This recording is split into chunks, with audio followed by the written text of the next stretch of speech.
Okay, I will call the February 7th, 2023 regular meeting of the Mill Creek City Council to order. We'll begin with the Pledge of Allegiance and I'll lead this week. Pledge allegiance to the flag of the United States of America and to the republic.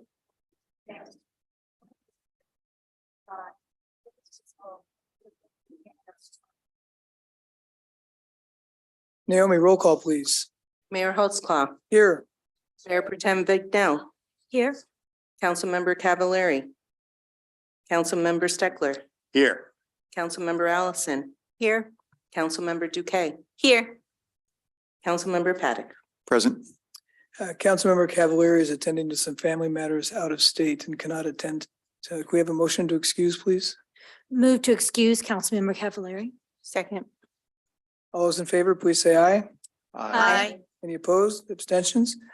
Motion carries. Audience communication. Anyone in chambers like to address the council? Going once, twice, seeing none. I see Mr. Nelson's hand up. Mr. Nelson, you know the drill. Name and address in 3 minutes, please. Will Nelson, 14925 29th Drive Southeast, Mill Creek. Have some good news. Your property tax bills are available online. And typically, as I thought, they're up 34 to 35%. So you can, if you live in Mill Creek, you can read them and weep. My bill is up about $2,200 with the inclusion of the school bond money. Secondly, I'd like to thank Mayor Pro Tem Stephanie for putting us on to House Bill 1110. Quite interesting. There's a provision in the last section or two that gives homeowners associations some leeway on various compliance matters with ADUs and various multiplexes and lot splitting. Whether or not that survives at the end is that issue. In reading the LA paper a few days ago, a similar bill in California did not prove as fruitful as they thought, and they're quite concerned as to what they're going to do now for more affordable housing down in the Los Angeles basin. So they're trying to conjure up more laws as to what they can do to further promote this type of housing. And lastly, would like to put in a plug for repaving Trillium Drive this summer. It's starting to get rather alligatory and decrepit. And so since we have plenty of REIT money, I think that would be appropriate. Thank you. Thank you, Will. Anyone else?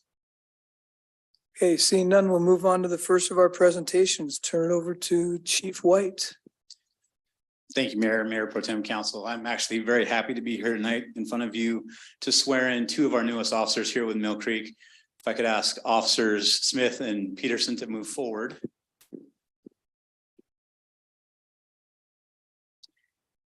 Officer Smith and Peterson graduated from the Basic Law Enforcement Academy yesterday. Okay, so we're actually very happy to have them here with us. Yeah, exactly. We waste no time in getting them in here. And so we're going to swear them in, and they're going to start their week this week just with some post-BLEA training, and then doing some helping us out here with some furniture moves and things of that nature. As we get ready to move them into training, their on the field training actually starts next week. So we're excited to have them with us. So we'll go ahead and get this started. Go ahead and raise your right hands.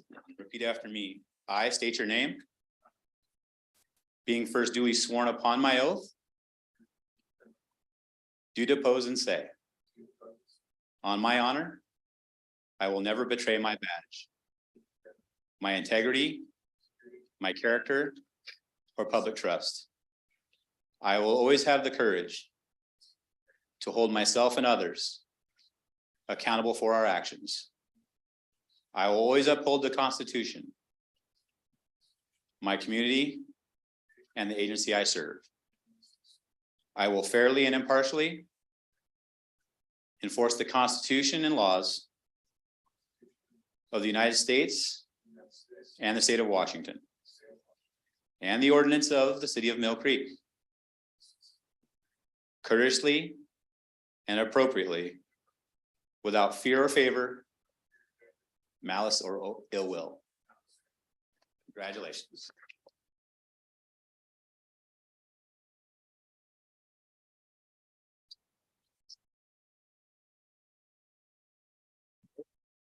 Got some pictures here with Bill. And if we could have the council come down as well to take some pictures.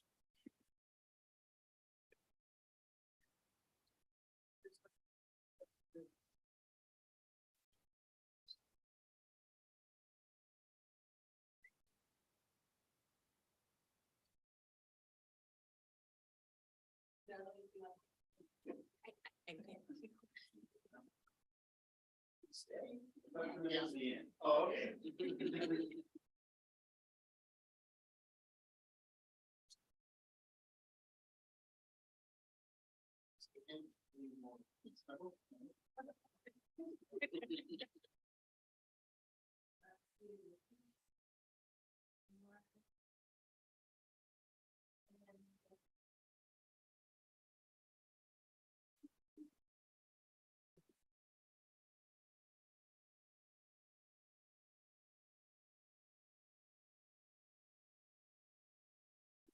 Thank you very much.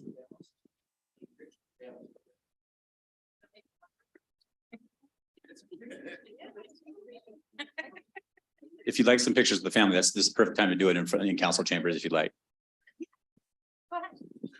It's your moment. We may photobomb you, but Yes. go ahead.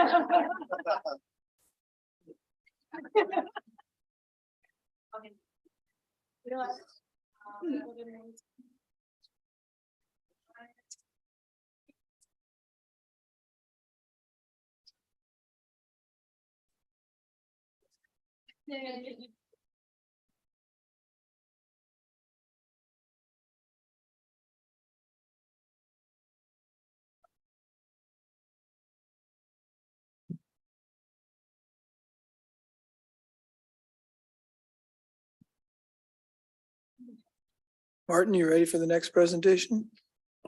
Yes, Madam Mayor, thank you. So this next part of our presentation will be I'll give a brief, just a brief summary of our candidate from an application I submitted to the CQC. CQC is affiliated with the AWC, and they rate students across the region, applicants that are brought in by local municipalities.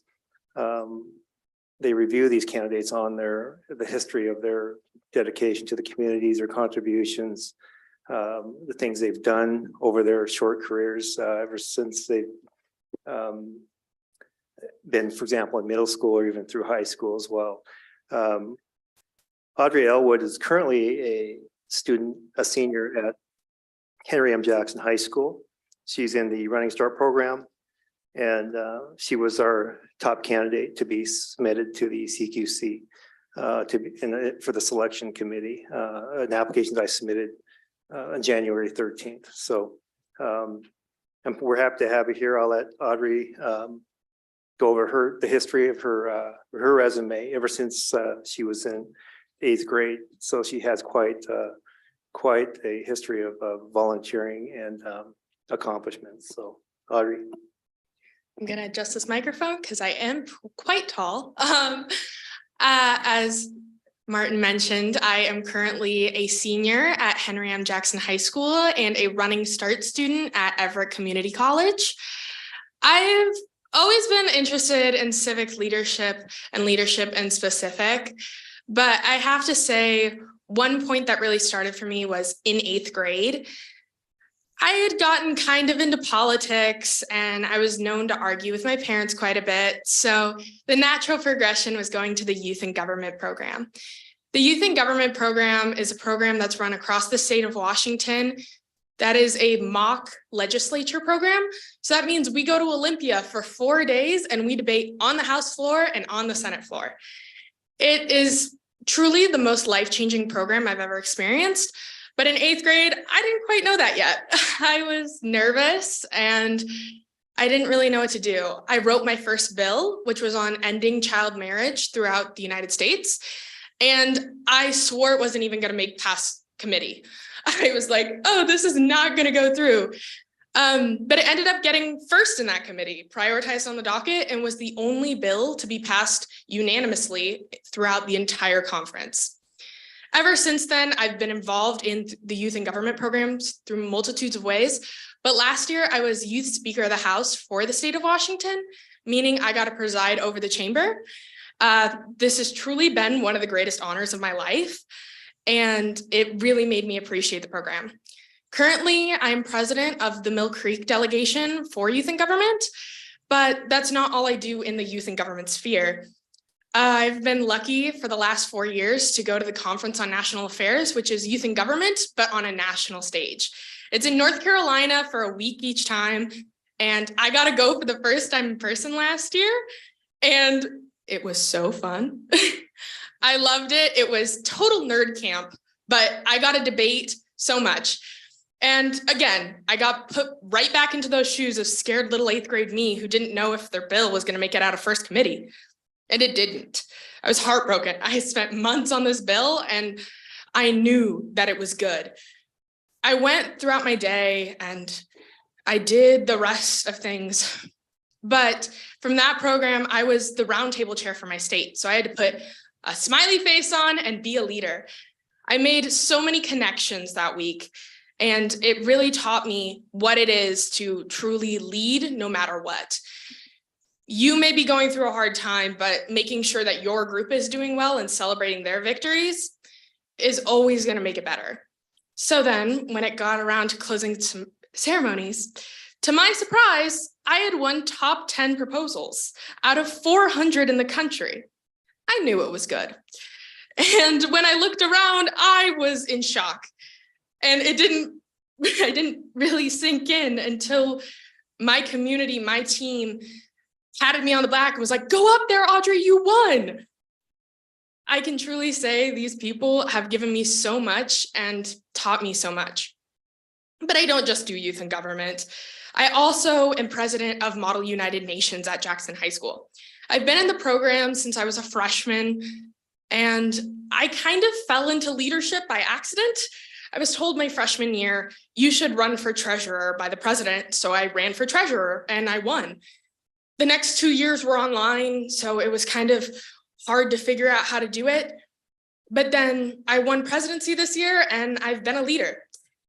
It's very different as it's world politics, but it's very intriguing. But Model UN has had a lot of leadership difficulties.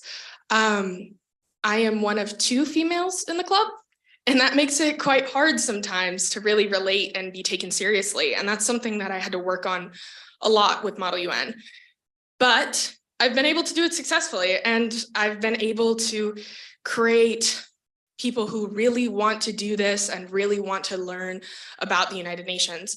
And I'm happy to say we're all going to Toronto in March to go debate on the world stage, and I'm representing the USA. So, woo, I get to represent my home country in a foreign land. I'm very excited about it. But yeah, it was hard, but I learned how to overcome it. Also, in Mill Creek terms, I started a charity during the pandemic. It wasn't something that I really expected to. I was just making a lot of friendship bracelets and didn't have enough friends to give them to. So me and my friend decided, how can we get rid of these friendship bracelets while doing some good?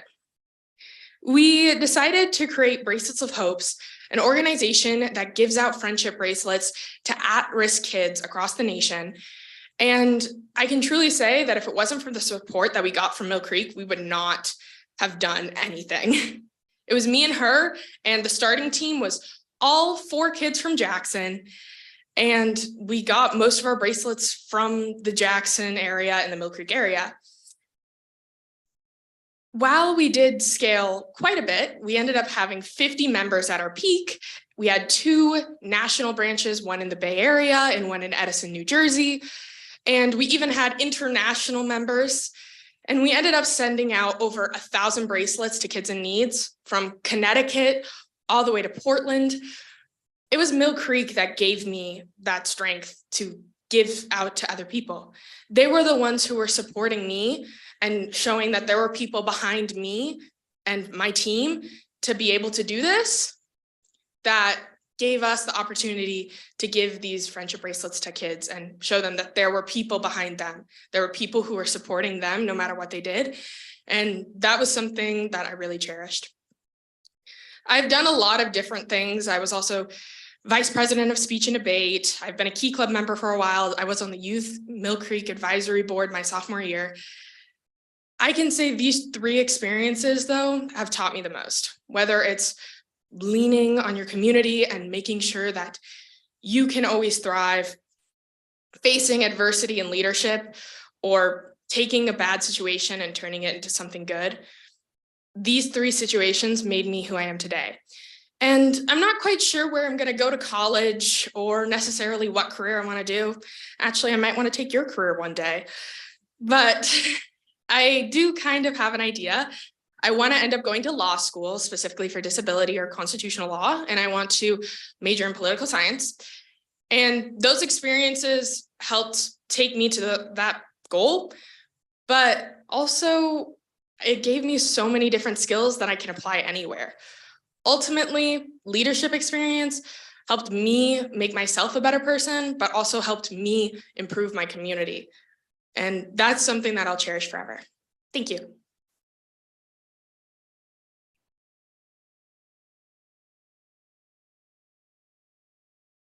Yep.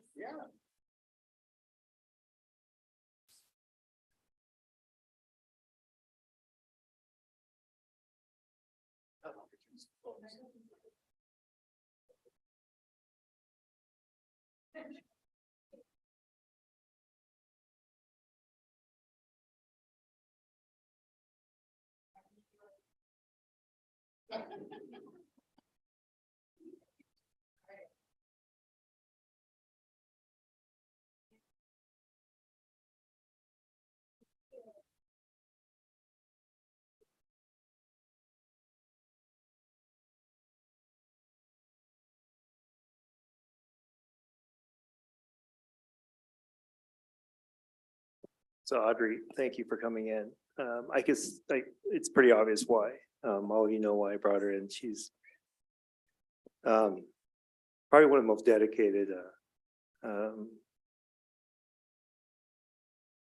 students I've probably ever seen, or if it's just amazing what she's done so far. And I think she has a lot going for her in the future. And regardless of how she does in this competition, she's already won, I think. So thank you very much. It's impressive. And she's always welcome to come back to the city if she wants a tour or learn about how things are done here. So you're always welcome back. Thank you. Congratulations. The next item on our agenda is pickleball. Just a little bit of history. As you know, pickleball was invented, 1965, about 50 plus years ago. Finally, here it's in the state of Washington. It is now a state sport, signed into law on March 28th of last year. The bill's prime sponsor was our own Senator John Lovick, a resident of Mill Creek. We have how it started is back in this whole discussion was back in the Mill Creek Festival. I was approached by Kate Van Gent. She is a local sponsor for Pickleball USA, ambassador and promoter, and she was probably one of the first promoters of the bill too, working with Senator Lovick. As you know, pickleball is very popular. Some of the things that Mill Creek did last year to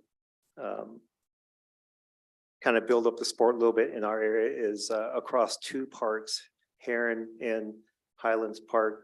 We lined 3 courts, 2 at Highlands and 1 at Heron with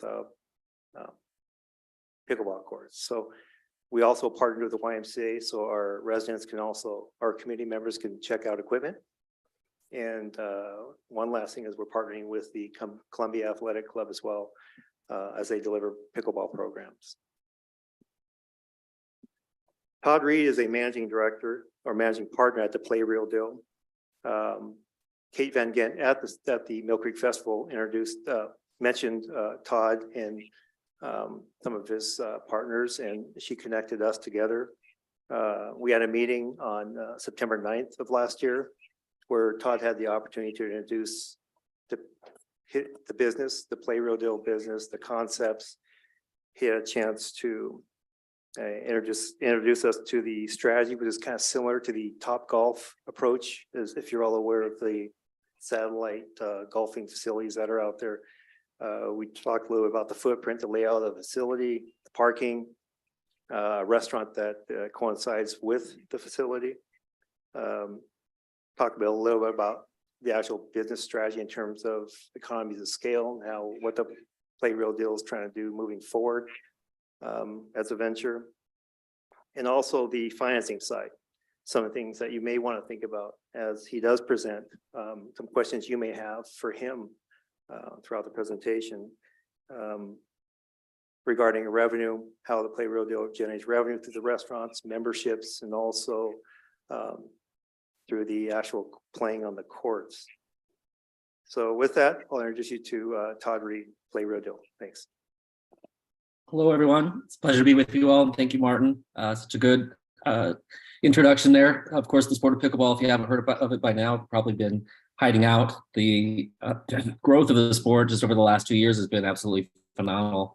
I'll take you back real quickly into our inception and where we first got turned on to what we're doing now. In 2019, I was, by our history, we're a development firm primarily here located in Chicago with a lot of history in hotels and hospitality.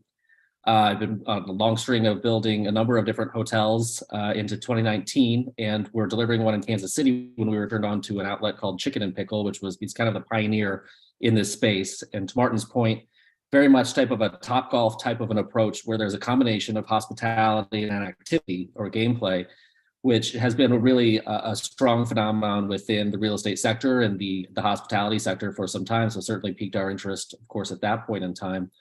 We, upon investigation, were really enthusiastic about the spirit of the game and all of the things that seem to be so very inviting, of course, about it.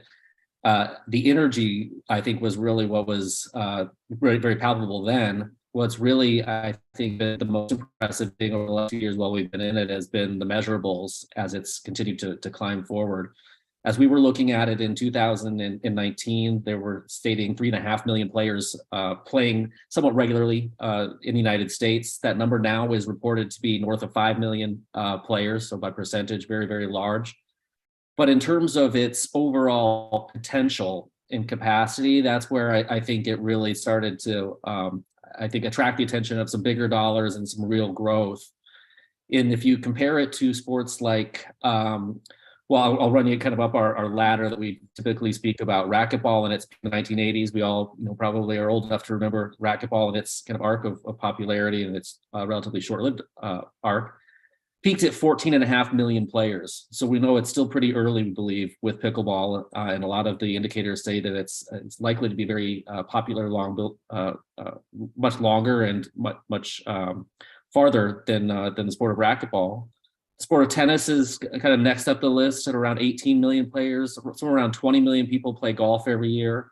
Believe it or not, around 45 million people go bowling every year. So that's where you really kind of start to cross into the entertainment sector, is when you get into the bowling arena. And we believe that that's really what was tapped into with the early entrance into the marketplace, combining hospitality and pickleball. So as we were introduced to the sport, the first thing that we did was we engaged with USA Pickleball to learn more. And a lot of the statistics, the numbers that we're getting there are directly from the folks who have mined for them and have been largely necessarily responsible for, but a big part of the rise of the sport and popularity. Those were our partners from the get-go, to try to learn and understand who the players are and how they think and how we can be solving the problem. At the end of the day, I'm still a very big believer that the biggest consumer segment out there for the sport of pickleball is people who have probably heard of the sport and haven't had an opportunity necessarily to play it, let alone decide how they may want to play it with some regularity and how they want to find groups of friends and create communities of people to play it. So that really becomes our mantra, and it really becomes our goal, is to be able to create a platform with our pickleball clubs, which is a real distinction between the Topgolf types of facilities. Those facilities typically are, very large, 50,000, 75,000 square feet. They run around 750,000 people a year through their doors, and they have a relatively low retention rate at the end of the day. So we studied those businesses, and certainly there are those who believe that that's the best path forward. We believe in a path towards sustainability, that if we are really increasing the opportunity for people to become more engaged and participate in league play and in tournament play and social and in competitive styles of play, then at the end of the day, what we're doing is we're creating connectivity amongst people, and we're creating communities of players, and then we're getting that retention rate up so we can really act as a club type of an atmosphere. So a very probably distinct difference, I would say, in how some of the others that are out there perhaps are doing it. That then starts to guide us through our real estate. Hey, Todd, can I interrupt for a second? By all means, yes, please. Yeah, did you mean to switch the screens so the PowerPoint's not moving? I can also share my screen if that's easier, Martin. Okay. Is that possible, or if you're comfortable, feel free to just start scrolling through. There's no necessarily any order if you'd like to just keep going. You can just share your screen, Okay. Mr. Reed. You have the co-host capability, or you can tell me when you would like me to advance the slide. All right.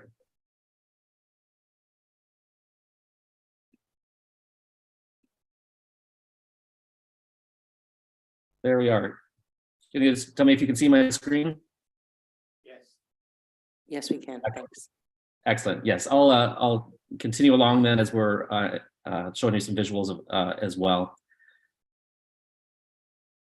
So our club types of spaces, a little bit more simplified. Our building footprint is roughly on 26,000 square feet, consists of one main building, a number of apertures or buildings that are coming off of that the main building here. And these are individual court buildings along here. This building consists of our kitchen and a family entertainment center. Family entertainment center, for lack of a better word, is an arcade or game center, primarily built for family use and children and those sorts of guests. This is our the interior rendering of our club space. We feel that there are a lot of entrants that are out there, people that are in the real estate world who are filling voids and working into more warehouse types of spaces and offering less of a food and beverage offering, where we really became convinced that once we understood the numbers and the metrics and how the drivers of this thing work, the real opportunity here is on the hospitality side, is in the food and beverage side. So we want to present something that's a little bit more elevated and comfortable. At the end of the day, our goal is to get people in the door by giving them opportunities to play pickleball, and to keep them there by giving them opportunities to gather and socialize and connect with other people. Just a little bit further through with some additional perspectives, our main dining room or club room space that you're looking at here would be just beyond. You're seeing a few different renderings and different design types that are there. These are main, what we call kind of competition courts. So they're a little bit more spacious. There will be bleacher seating and additional seating that surrounds the sides of them. And all of our courts are also serviced. So we have places for people to host events or to have gatherings, small gatherings, where I would describe the kind of the chicken and pickle or the Topgolf type of a model as being events driven. Those are, I would say, more corporate events driven. We want to be more private events driven. So it's more your birthday parties, your small events, the things that normal people like you and I typically can handle and host ourselves, not necessarily the corporate stuff quite as much. Do have outdoor programming in all of our facilities. Typically, we include our typical facility is, our prototype facility is 7 interior courts and up to 3 exterior courts. Of course, additional seating space, gathering space, gameplay space. There's a small retail center, of course, where we demo paddles and allow people to try out equipment that they can then order online. We offer full changing rooms, lockers, locker spaces, all those sorts of things, showers for guests. A lot of people, of course, coming and going to and from work or from school or other things like that. We want to be able to provide comfortable facilities then for that.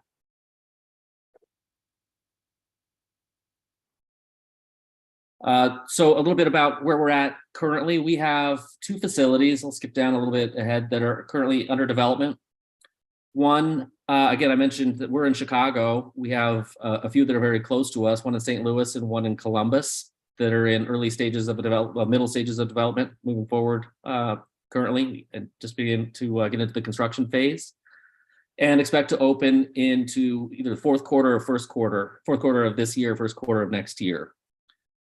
Currently, we are closing a round of funding to go out and build an additional up to eight additional facilities nationwide. So our entire goal and platform here is to go out and to be able to scale our business. And by being centrally located and being and launching at a place where we can do more than one, we can now create a management company type of an approach where we can have centralized management and be able to service a broader range than just trying to do something that's local as well.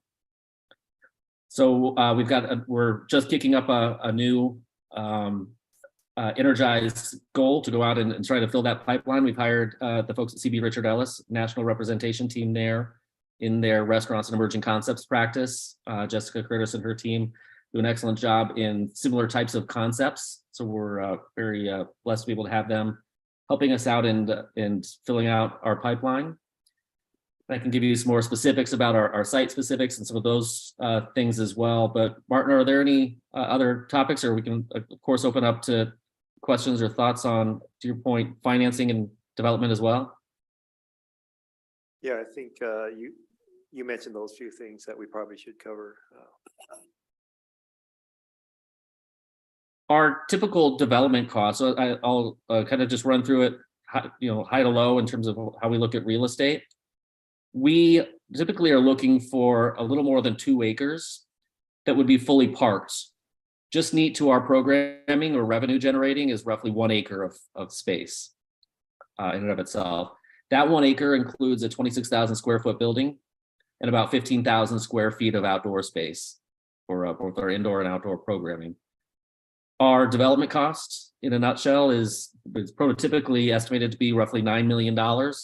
Then, of course, that varies from market to market regionally and depending on the size of the markets that we're in and so forth. But all of our buildings want to look very similar but different. So there may be some range of variation, and we're always looking to be adaptable, of course, in terms of how we present ourselves and feeling comfortable and natural in the environment that we're in. Schematically, everything should be very similar and very close to the same in everything that we're doing. Just our facades may change, or some of the material selections we may, of course, adjust to be able to satisfy more of a local taste or local need. On the high level, so to our $9 million developments, we typically believe that we can bring roughly, our underwriting is to bringing about 200,000 visitors through our doors on an annual basis. And a top line revenue, we believe somewhere in the neighborhood of $6 to $6.5 million. Hey, Todd, can you elaborate a little bit about the distinction between the restaurant revenues and membership and court fees? Yeah, happy to. I'll just kind of break it down. It really kind of breaks down in thirds, to be honest with you. Roughly of the $6.5 million, roughly 1/3 is revenue that comes from things other than food and beverage. 2/3 is food and beverage for us. Of the others, court revenue accounts for roughly around $1 million with what we believe is a 50% utility rate. So we hope to, of course, be conservative in those numbers, and be able to get a higher utility rate, but that's the basis of the estimate.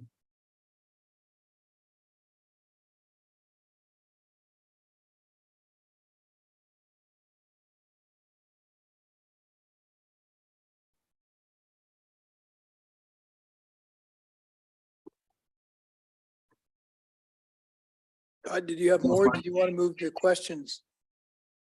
I'm happy to move to questions if there's anything specific that I haven't covered, but I can just give you a real kind of brief overview. There's a little bit more of this here. Of course, this is who we are, some of what our background and history is. Real Dill is an affiliate of Aimwell Development Company, which is my firm. These are our partners in pickleball clubs and some of the hotels and things that we've done before. Our real estate team, we're working with national architects, attorneys, marketing folks that have the capacity and ability to service us in a number of different marketplaces. Some of our consultants and people that we're working with currently to help build out our infrastructure as we're continuing to grow. If that stuff's of course of interest to you, I believe hopefully you guys should have all of this stuff. Also, an advisory board that we have that helps us to guide us in a number of different facets of our business, helpful just to kind of get maybe a little feel for a broader reach who everybody is. But don't need to talk you through, of course, all of those things. I'm happy to open up now to questions, of course, as well. Okay. Thank you, Todd. Questions from council? Councilmember Steckler. Todd, great presentation. Thank you very much. I'm Councilman John Steckler. Couple questions I have. So I just want to clarify that these 2 locations that you currently have that you showed us, they're under construction, correct? They're not open yet. That is correct. Have you had any facilities that have been opened and running, or are those your first 2? We currently do not. Yeah, and I would say of the contemporaries, so pickleball operators that are out there, there's really, I would say there's a handful. There's maybe 5 to 7 people that are like us and maybe take similar but different approaches. There is one operator that currently has facilities open. The rest of us are kind of in the same boat and looking to get things launched here. So when you projected your revenue model, did you use some type of an existing business like this, or how did you come up with those revenue numbers? Well, I'll tell you, it was really one of the things that convinced us to move forward, that the accessibility to data these days is really something that was eye-opening to me, and the ability to track traffic counts to existing outlets. So there's a lot of variables and so forth that go into it, but that's a part of what we've been working with our real estate team on from the outset. The folks at CBRE have the ability to say, anytime somebody opens, we can generally kind of see how many people are going there and know kind of generally what time of day they're there, how long they stay, from where they come, and how, and be able to figure out their purpose and their spend as well. My last question, thank you. My last question is, what is the relationship or model that you would like to engage in with the city? Do you have a set type of model? How does this work? Do you purchase the land, buy the land, give you the land? What is the structure about that? And what is our relationship? Well, we typically have 2 different types of models that we work with, but our whole platform, if we're going to scale, we have to be flexible. So from the outset, what we want to do is kind of understand the landscape that we're in. And I would conversely tend to say, how can we maybe accommodate the needs, of course, of the city? I can share, of course, with you the deal structures that we've found success with thus far. Typically, we've been on land leases. With each of the 2 deals that we have currently are land leases where we are developing all of the improvements. Unless it's a really long-term land lease, of course, and there's challenges potentially to be able to get to a place where everybody's comfortable with those. We've also done reverse built-to-suits is another structure that we're proposing now, and I think that we'll start to get some deals put together in that regard now, whereby a landowner would contribute the land, and they would sponsor the project in a certain way, whether it's in the private realm, it's more on the balance sheet side and bringing debt to a project, and then we will contribute to the equity, and then they would own the building, and we would then lease it from them at the end. But we're the experts, presumably, in developing pickleball clubs, so we take the lead in developing. Okay, thank you. You bet. Mayor Pro Tem. Thank you, Mayor. I think I actually have a question for the city attorney and whether or not he would answer that now or come back, because I've been thinking on this and it just dawned on me. I'm asking myself, what is the legal, is there anything that we need to be concerned about legally with the difference between leasing out the public property to a for-profit company as opposed to nonprofit companies, since we're talking about making that whole space recreation? So I think we just need to look into that. And so that's really my question. And thank you, Todd, for coming and sharing this presentation with everyone. I think it was really important. The mayor and I were approached about it, and I feel very strongly that it's every council member needs to be able to have access to this information and determine what they want on the site over there. So I think it's very important that everyone was able to hear the pitch, if you will. So thank you for coming in and sharing that today. My pleasure. Thank you for having me. If there are any follow-up questions or any other information that I can that's helpful and useful, feel free to reach out. Appreciate it. Thank you. My pleasure. Melissa, Councilmember Duque? I had, Oh, would Grant, were you going to answer now or are you going to? Well, I would just say generally, it is possible to enter into a lease of public property to a private entity. Typically, what is done, and you can to a nonprofit as well. What typically is done is there's a request for proposals for a certain kind of project to be done, and so there's a way to see what the panoply of potential opportunities are for use of the property, and then see what what particular proposal would work best in terms of meeting the desired goals of the city as laid out by the city council, and also which would deliver the desired amenities for the community. So it's not precluded, but there's a process that we have to go through. Thank you, Grant. Councilmember Duque? Hello, thank you, Todd, for speaking with us today. So I had 3 questions. The first is I was looking earlier for your locations, and I know you mentioned the proximity to where you are in Chicago. Curiosity, because I kept seeing doing search results for pickleball in Chicago, I kept seeing a lot of updates about new pickleball courts being built and how many there are on the local community blogs and things like that. So I'm curious, what your why are you not in Chicago right now? Well, it's again, perhaps maybe something of a complicated answer, but the reality of it is that development in Chicago is a harder thing to do. So when we're starting out, we would tend to say, where can we find the easier paths for where we want to go? And the landscape here has not been one quite yet that I think has worked out. Although we, in our current surge of demand, and we're looking to fill up our pipeline. I literally just this week put some new feelers out to different brokers here just to say, can we have some more conversations? Yeah, absolutely. That makes sense. And and it was obviously Chicago proper, all sorts of real estate, but just curious about, the surrounding areas, the Mill Creeks of, although there's only one Mill Creek, but that kind of question to you. Secondly, I am not a player yet of pickleball. It is on my to-do list, but I was curious about the space and your anticipation, at least with the current 2 locations, about tournaments or things like that. Is that something that you guys have discussed or are part of conversations? We have a little bit of a different vantage point towards tournaments. The competitive set of, a lot of the attention currently in the pickleball world goes towards the world of competitiveness, the large scale tournaments, if you will, of which there's, maybe one a month that hosts 1,000 people or something like that, big regional tournaments. Those are for facilities that are probably a little different than ours. You typically need maybe 12 courts, as we understand it, to host those types of tournaments. We may, in certain circumstances, supplement or do something like that, or we're always wanting to help whenever we can do that.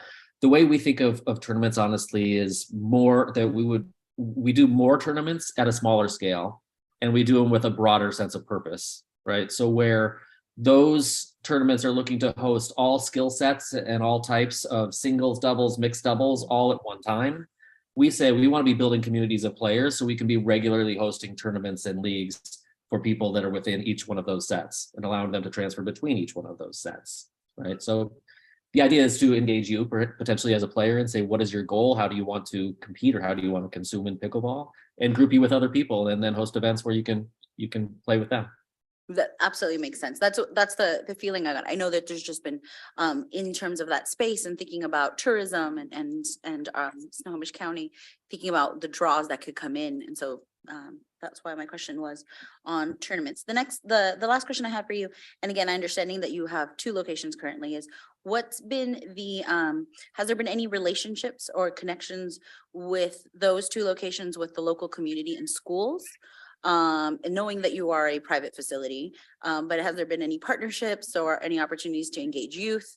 Or is it, not the case, not your business model? No, it 100% is our business model. And it's I would say from the core of what our business model is, that is to create outlets that are socially connective and that provide people physical activity and places to go and things to do. The spectrum of that is very, very wide. And the opportunity that I think that to give people a positive experience into the sport of pickleball is what it's all about for us. So if we're just looking to drive business from a commercial basis, I think we're missing a real opportunity to introduce people to all the pickleball can offer. And that is mutually beneficial, of course, to everybody. It isn't as built out as I would like it to be, of course, yet, but it falls into, I would say, our training programs and our engagement programs that we work with our head professionals to be able to go out and create opportunities for people who may otherwise not come in, to invite them to come in, whether it's just an introductory lesson, get to know just the rules and hit the ball around a little bit. There's a lot of different ways that you can find opportunities to get people in and get them involved. And the amount of, I think, positivity that comes from that is immeasurable and something that we're all about. Schools in general, I think that there's a great opportunity to say, let's set up leagues and tournaments for high school kids, people who maybe aren't, I know at my school in Chicago, there's 4,000 kids and only one basketball team, right? So a good opportunity to get more people engaged in doing something that's really easy and not intimidating and fun. So that's probably how we would specifically think about schools. Yeah, I appreciate that. Because this is a, public land. I think we're, making sure to think about all residents and all of and thinking through that. So I appreciate your time. Wonderful. Thank you for your questions. Councilmember Paddock. Thanks, Todd, for the presentation. I think this is a pretty intriguing concept, and pickleball certainly has quite a bit of buzz. I'm wondering, for the existing projects and or for prospective future projects, did you do or would you do kind of a land feasibility or site feasibility and also kind of a consumer interest study for the properties to see if it's the right place physically and the right place commercially? Yeah, without question. So I apologize. There is an area in the deck that I had pulled up there where we speak to that a little bit. The folks at CBRE, between our relationship with USA Pickleball and our relationship with CBRE, that's what we use to combine to give us some direction into site selection. So at USA Pickleball, what we're looking to do is say, where are the pickleball players, right? And our connectivity through people like Pickleball Central, where retail is happening, and a lot of the other folks that are funneling through and telling us where is it being consumed. That's really, really helpful data and information for us. Then we can plug that into CBRE's data system and say, where are the demographics that they're telling us that where these people are, or how can we grab other data points from other facilities and say, if people are going there, where else do they go? Where are those other outlets?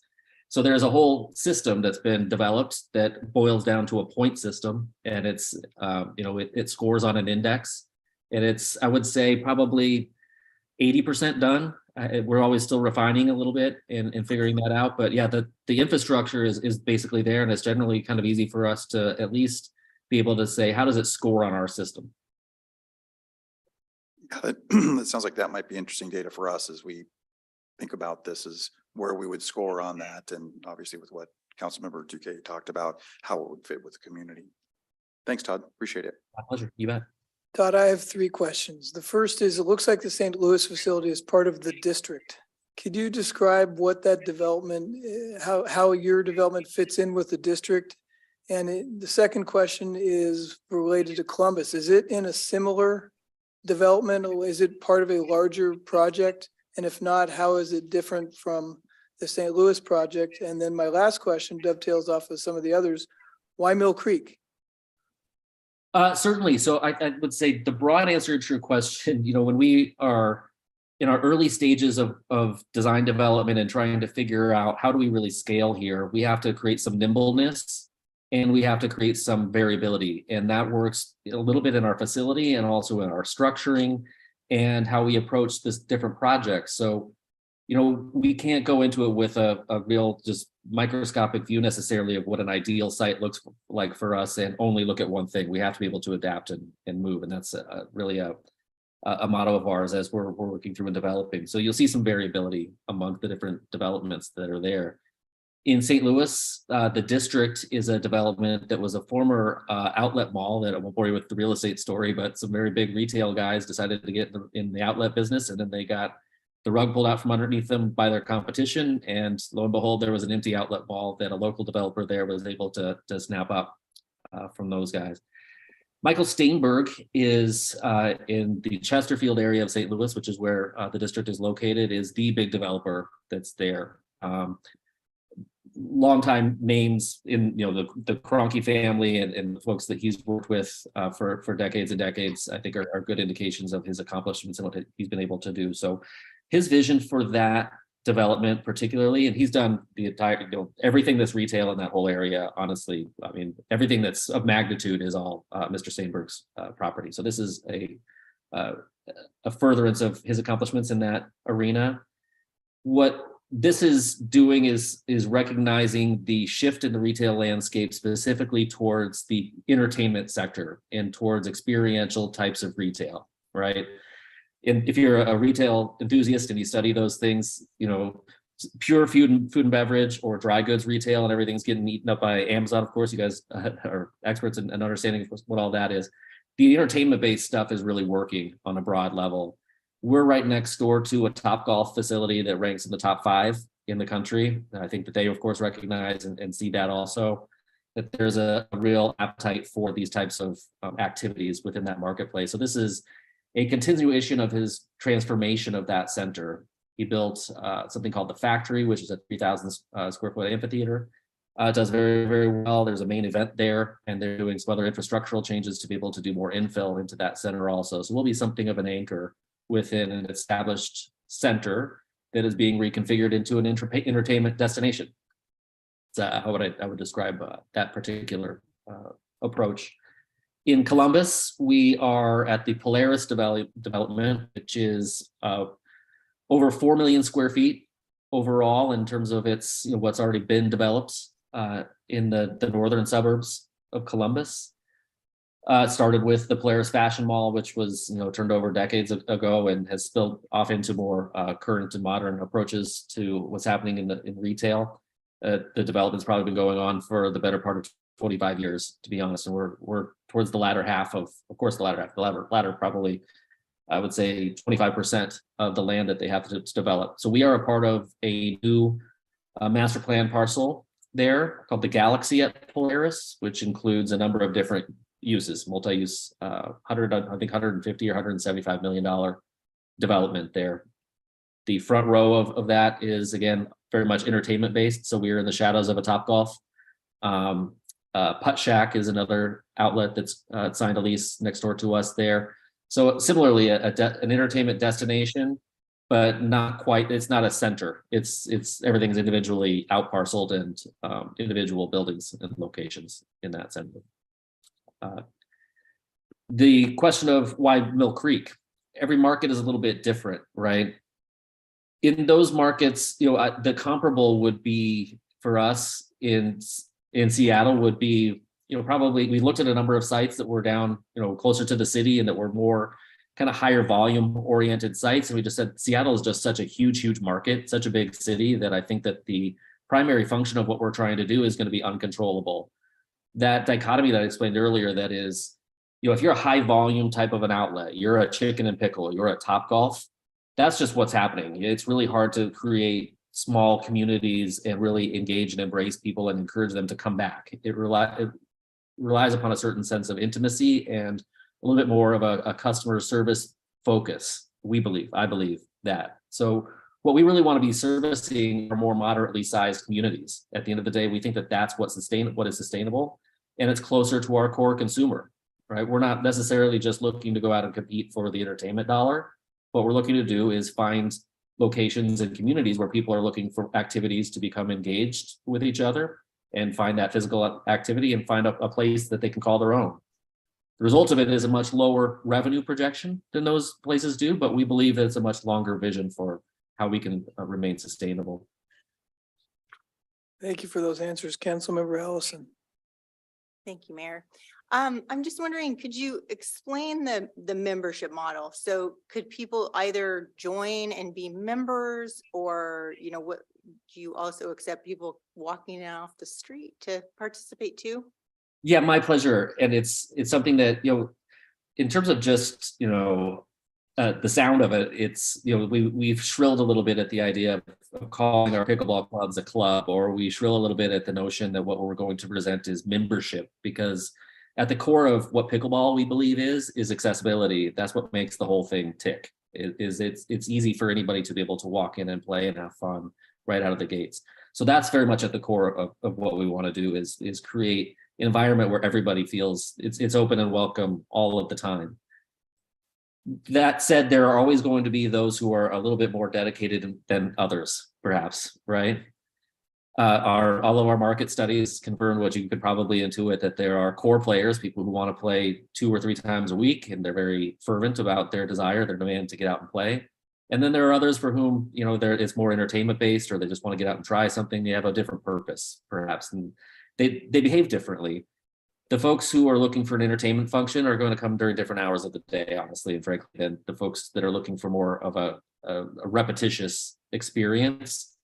So that's where we've kind of carved out something that we would present more as kind of a premium access or preferred access, or whatever you want to call it, type of an approach, where during off-peak hours, we can drive more business by allowing those people in more frequently and create a structure that's not charging them the same amount every time.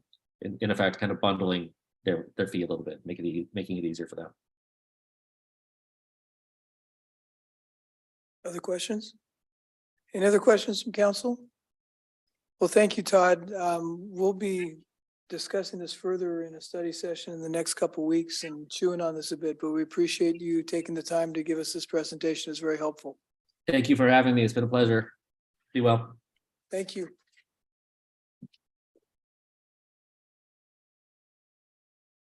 Okay, on to old business. Item 7, the ARPA funds. Deputy City Manager.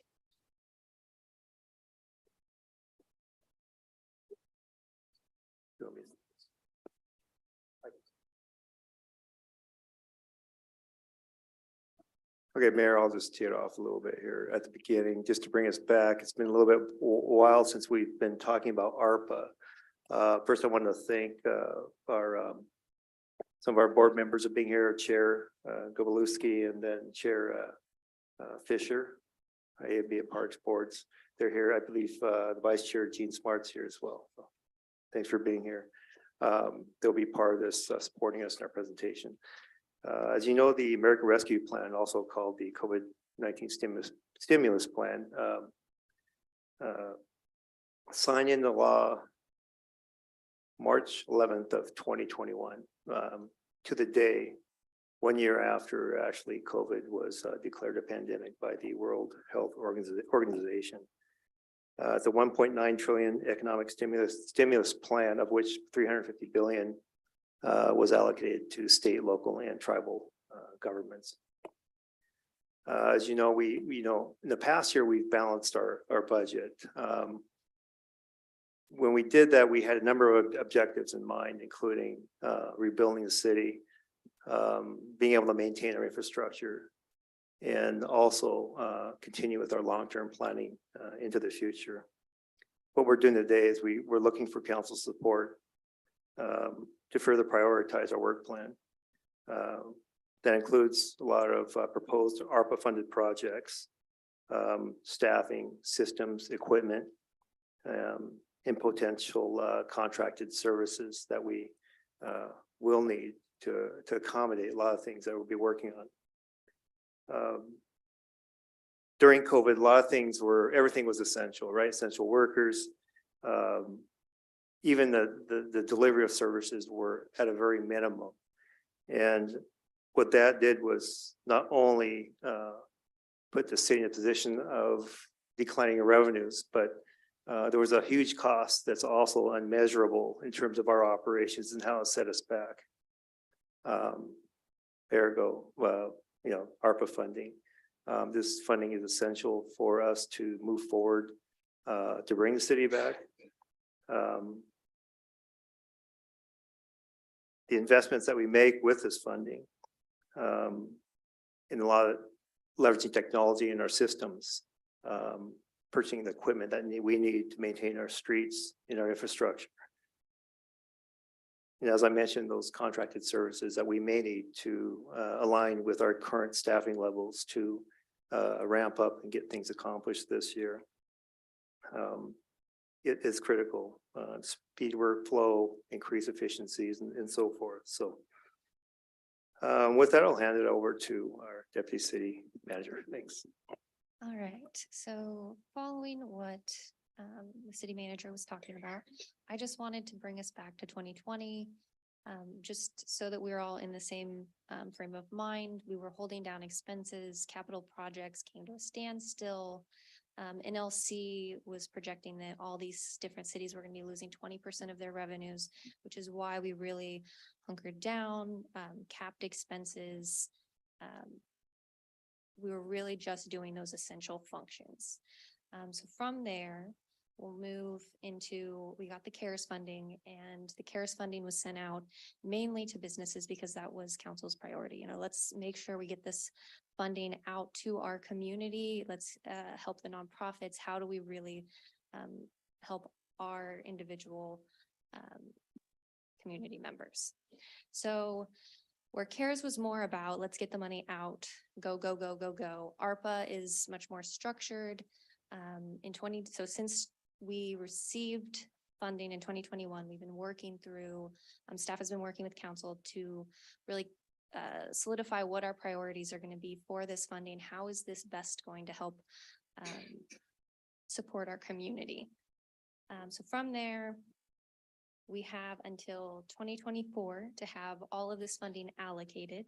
And then we have until the end of 2026 to have that funding spent. So before September 6th, we did nail down council priorities that were focusing more around this theme of rehabilitation, preservation, beautification. So we've been sticking with that. And then we also have revenue generation and employee retention incentives that we took care of. So on September 6th, we approved those incentives. And then on the 27th, the majority of the projects that you're going to be seeing today were discussed.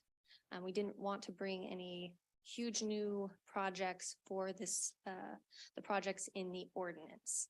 So that's going to be the main separating factor between all of these projects that are proposed in the ordinance versus these additional projects that we'll talk about. And I do want to note, these additional projects are not everything. This is just what we want to get council's feel on. We wanted to make sure we could bring projects that really had the support of either all of the council or the vast majority. So we're going to just real quickly run through structure, priorities, guiding principles, move into the projects in the ordinance, and then we'll jump into those additional projects. And we'll start with Parks and Rec, and then we'll move to the arts and beautification projects that were proposed, and then we'll move into what city staff is moving. Then we'll let council discuss each of the different sets of projects, and then we can talk about the ordinance. So just as a recap, we received $5.8 million. We're trying to align our projects with the different guiding principles and council priorities. Structure again, community revitalization, preservation and beautification, revenue generation, and workforce recovery. So those were the incentives that were given out and approved on September 6th. So common council priorities, when we were trying to sort through what the top priorities were for each council member, we had some meetings with everyone, and it really did come to city operations, equipment, and infrastructure. So maintaining what we have right now. And then as far as community enhancing capital projects, what can we do that really will stand out and add something to our community? Are there features at parks that we want to add? Is it a building, that kind of capital item? And then we really wanted to focus on getting those community programs and services back up and running, add more to what we've been doing over the last few years, because our recreation program really got shut down with COVID because there was no safe way to bring people together in the early stages of COVID. And then lastly, it was the workforce recovery to make sure we were keeping our employees that we had, thanking them for sticking with us all through COVID, and getting those city services out to our community. So just real quick, guiding principles. This is, we want to be fiscally responsible. We really want to focus on public safety, community preservation, civic pride, leadership, long-term planning, recreational opportunities. All right, so we're going to move into our projects and Oral, before you jump too far, Martin, I want to make sure we're all on the same page. This is a study session, so is our intent tonight to present this, have initial discussion, but not take action tonight on this? Or No, actually, our intention is to take action after we present and have a study session. okay, well, let's see how the discussion goes and see if people want us, but I just want to get that on the table. Thanks. it may be helpful to stop after the projects that are on the ordinance. And then once we have a discussion on those, move into the additional. I think that'll be the cleanest or easiest for everyone to understand. All right, so as far as city infrastructure goes, we wanted to really focus on items that have really been needing either upkeep or that are going to be helping save the city money or save time for employees so that we can get more done. So on this lighting upgrade, we had been discussing moving, the city lights. So, I mean, we're just talking the green lighting poles that are the cities, doing a lighting upgrade from sodium to LED. So along with the savings from, a typical light bulb to an LED, you also have all of LEDs last a lot longer. So your maintenance time and going and having to replace all of these lights, that's going to help our maintenance workers. We're going to be able to focus on other things instead of going and fixing the lights that are going out. For the city entrance and wayfinding signage, we have been talking about 3 additional signs. So for the city entrances, we were talking about, there's one near Everett that we do not have a sign. It's along 128th when you're coming into the city. And then we have 2 of the original wooden signs. I believe it's on 164th and then Dumas Road, replacing those. And then we also have different wayfinding signs throughout the city that tell that direct people to where, like this is where City Hall is, this is where your downtown is. We've been talking about, instead of just completely replacing these things, a lot of them can either be repainted or wrapped, and then you can put that lettering back over it. So it's much less expensive, and we still get maintenance. The maintenance side of things had said they could put some of the cement pads down for these new signs. So we do feel like we can really refresh the city's look, paint the older signs that have started to fade, focus around the city's colors, because we do have specific colors and some of our signage doesn't quite match, which is okay. We are just really starting to pull the city's image back together because we were hunkering down so hard on those essential services. So on the 100,000 we're talking decorative city banners. We have some of our banners that are on the different poles that have started to really fade. So along with that, we wanted to go ahead and replace those. And then a lot of our different decorations that we hang up for the different holidays have really started to show wear. So we had talked about potentially getting some new seasonal decorations to go with those banners. And then under that is we're talking about doing a removable 40th anniversary badge for those different banners. And then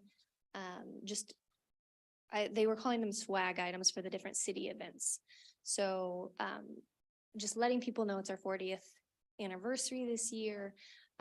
Pens, different items for when we go to the different events throughout the city.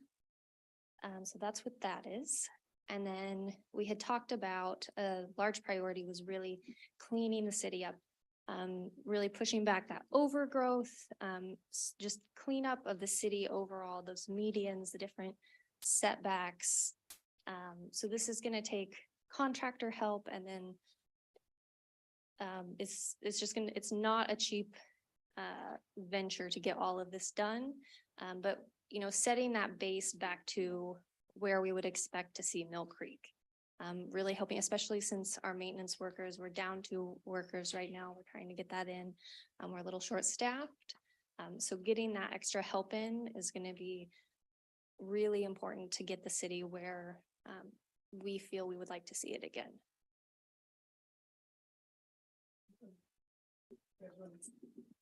Councilmember Duque. I was hoping before we skipped, because this is a discussion, if we could pause after each of these slides for us to have discussion, if the other council members don't mind, because I think if we wait to the whole thing and then have to backtrack, we might miss things, or it might, you know, kind of drag on if we didn't catch anything. So that was for point of clarification there. And then I had questions about the slide. Okay. So first I want to say thank you so much for flagging that end part about the staffing needs, because that was the first point I had when I looked over this was how do we get these things to be accomplished in a timely manner? Because it, you know, adding this on, I mean, some of these things, of course, are things that we're working on. We're hoping to use this funds to be able to really focus on. But I think that's really clear to me is that the funding, and I'm hoping, that was my question, that this funding includes us reaching out to either additional temporary or contracting. So it seems like that's handled, but I just wanted to flag that here. For light upgrades, you mentioned the green light fixtures. Is it removing those completely? Is it just because I think I remember that they are specific and they were hard to replace when one got hit, and it was like only one manufacturer could make it. So was it that, or maybe it's a post? I'm trying to remember something that So Matthew I had told believe us. it's the bulbs. Just the bulbs. Okay, so it's we- not, okay, perfect. Yeah. And then for the city entrances and wayfinding signage, I really appreciate the thoughtfulness about how can we repurpose, or how can we, you know, you mentioned painting and things like that, but I think it's really important in terms of the amount of trash that we make as human beings, to not just be grabbing something and saying, this is, you know, let's throw it away.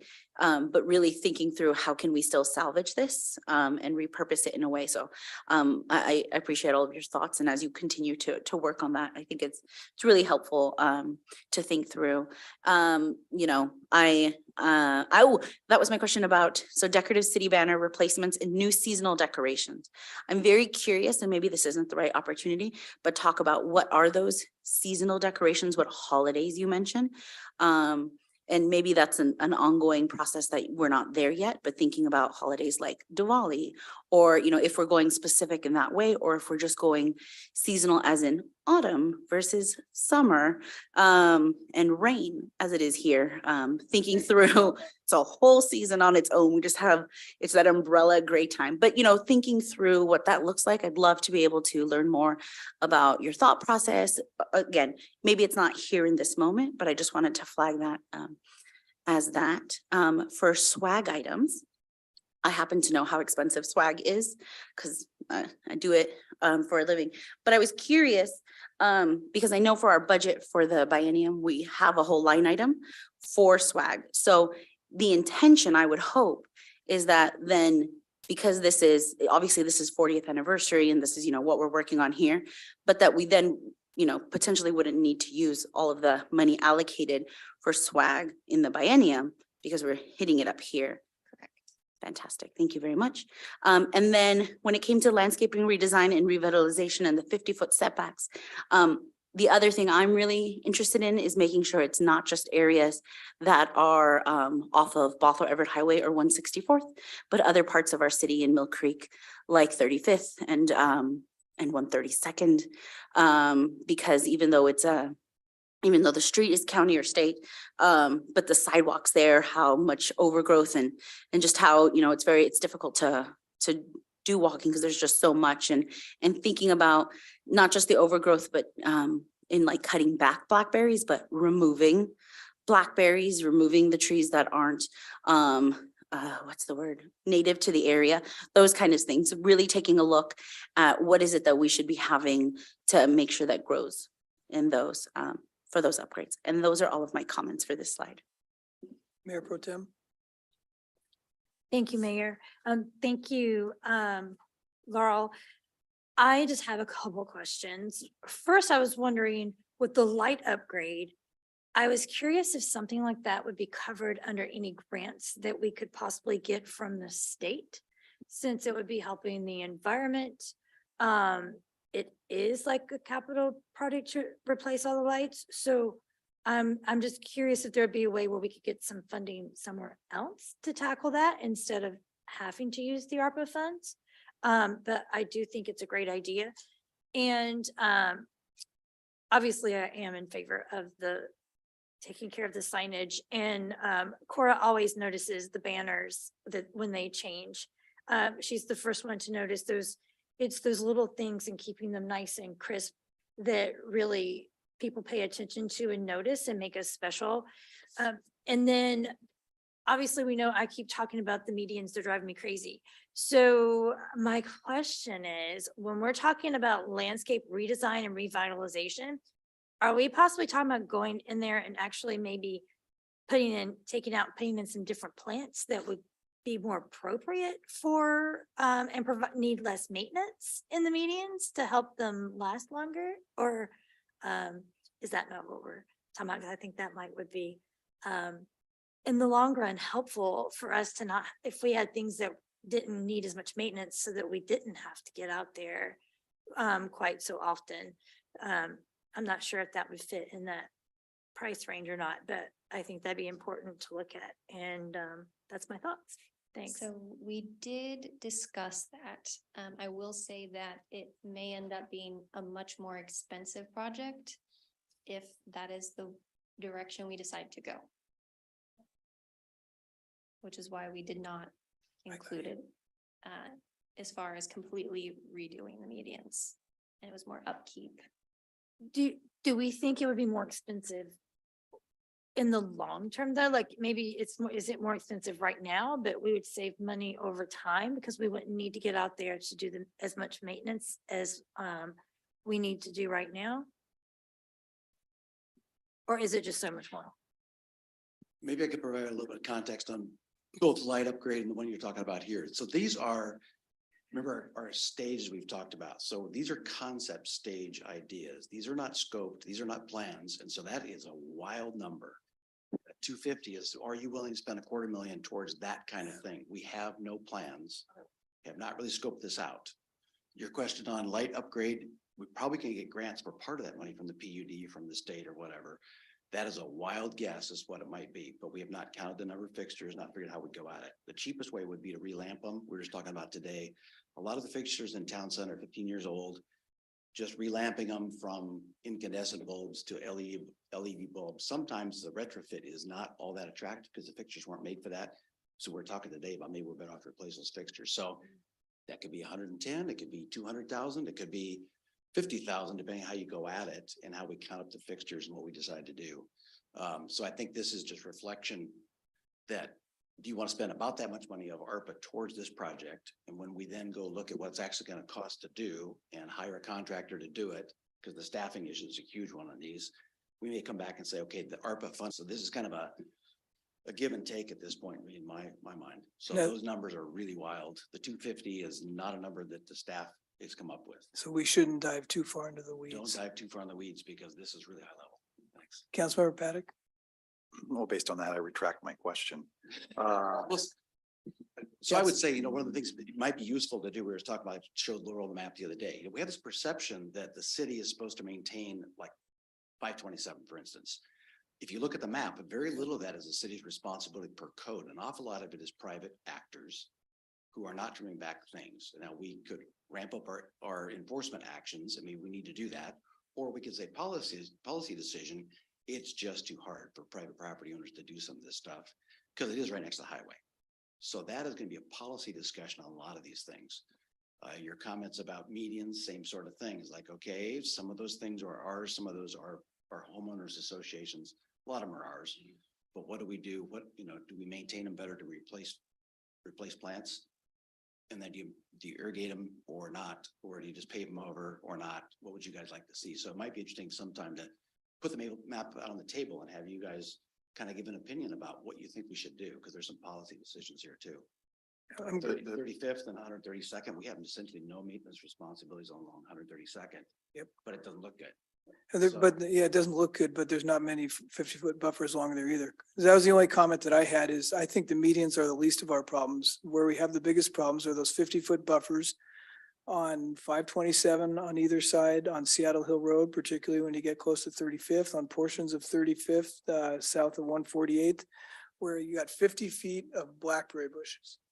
And I believe they're homeowner association responsibility. So that's the challenge.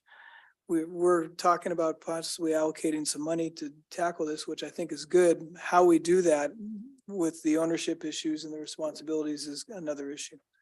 Councilmember Steckler. No, he retracted his I question. retracted most of the question. The one thing I think would be interested when we go forward looking at these is net of lower cost of maintenance, right? So if it's 110 grand for the lights, but we're going to save 20 grand in maintenance over the next 4 years, it'd be good to see that net. Yeah. Yeah, I think that goes into our business case of how we make a decision what to invest. But I think that I think we're looking at this as an opportunity. If we got $100,000 to put into this and then we save money in the future, it keeps taxes low, keeps staffing lower, et cetera. So if we're relamping every 10 or 15 years instead of relamping every 3 years, that frees up the maintenance workers that would have time to do some of these other things too. So the trade-off is there, but you're right. I think that's part of the business case. And I think if we get to the point of approving these projects, we can always do it in a way where our general direction from the council is, yes, we approve these numbers, but we also want you to be looking at where you can find alternative source funding to fund any of these. I don't think we need to do that on a case by case. I think we can kind of give that general direction.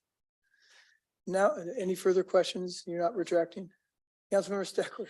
So based on what I'm hearing from the mayor's question and from Director Todd's response, we probably should be just giving you feedback today, not really approval to go ahead and march on these projects, but which ones do we like or dislike or, really and strongly embrace, or just kind of get some feedback from council. So more of a study session than an approval. So, because if these haven't really been scoped out, it's hard to say, yes, go for 110,000 or go for 300 because you haven't had an opportunity to scope them yet. But so based on that kind of a premise, I just want to give my feedback that I think the ideas are great. I think all of these ideas are good. There's nothing here that I think is kind of a, off the scope or off the vision of what would be right for us to spend the money on.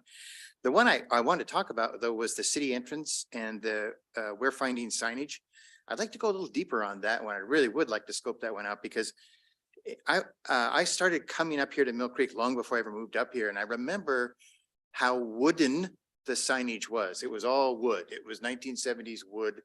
There was the crosswalks were made of signs were made of wood. It was really interesting. And then I watched it. Remember all the owls that we had and everywhere. And I watched them all kind of rot away, including the signs and everything else, which we have right now. So I think one of the things about the city entrance is we do really need to come up with and revisit our guidelines and colors and create a consistent look of, that's step one of what we want. Like, do we want to go to monuments because they're going to last longer, get rid of the wooden signage, that type of thing. Those decisions need to be made.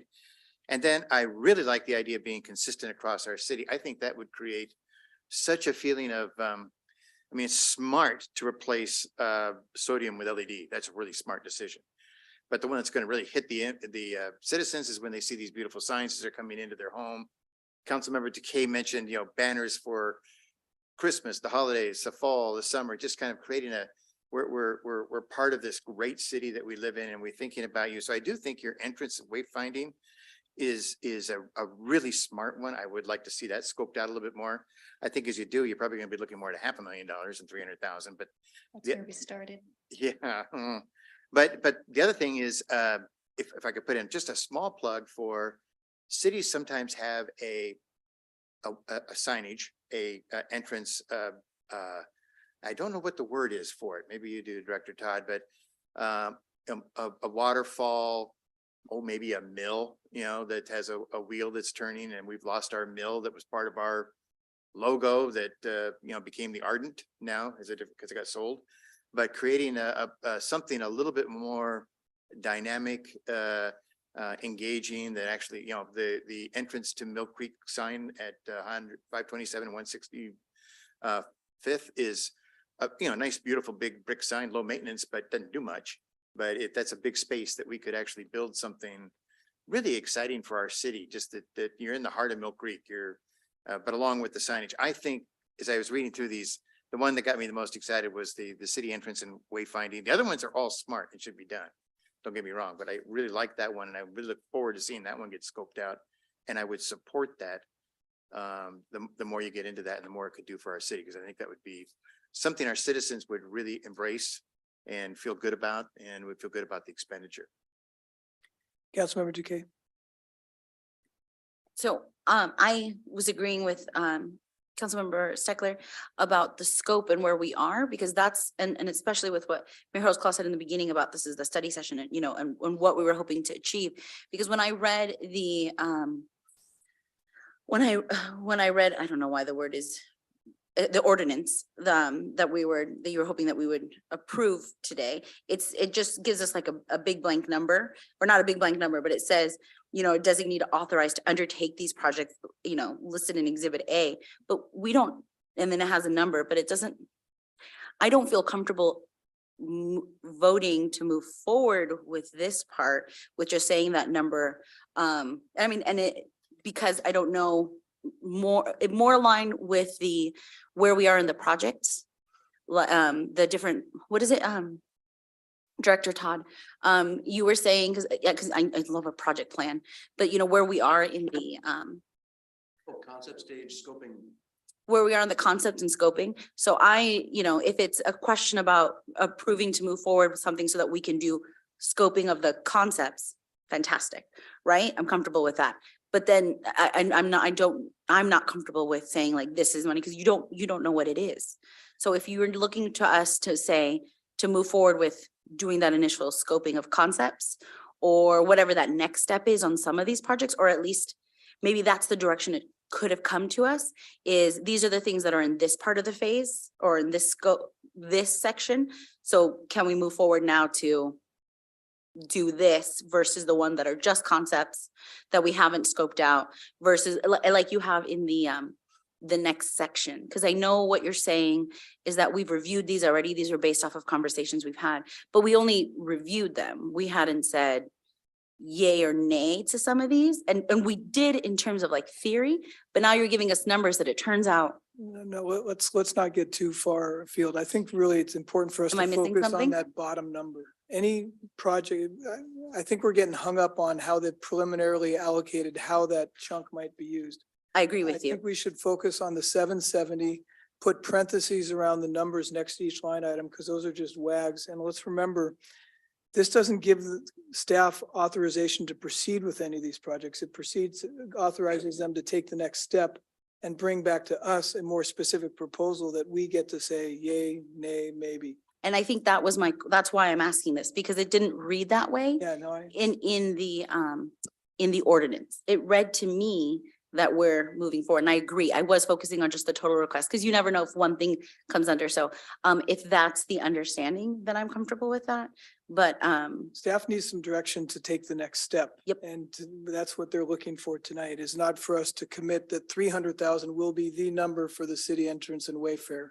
It's their estimating of that. As I read it, they're wanting us to commit the 770 towards these. And their next step then, if we bless that, is to go out and figure out fantastic. how they make these works within that number. Wonderful. Agree if that's the shaking of the Mike, heads and Laurel, nod. Martin, am I correct on that? So for me, what would be helpful in moving forward with these kind of projects is maybe there's something included, like what the percentage of this is compared to the rest of like so the city infrastructure upgrades of the total ARPA funding, we're estimating this is the percentage that we would focus on this, because that kind of helps in going overall. But I still say it would be helpful to know where we're saying all of these have not been scoped. We're starting at 0, correct? We have gone and gotten estimates, and some of them, it is more rough than others, but quite a few of them, we have dug into these. You have dug into them. They're educated wags.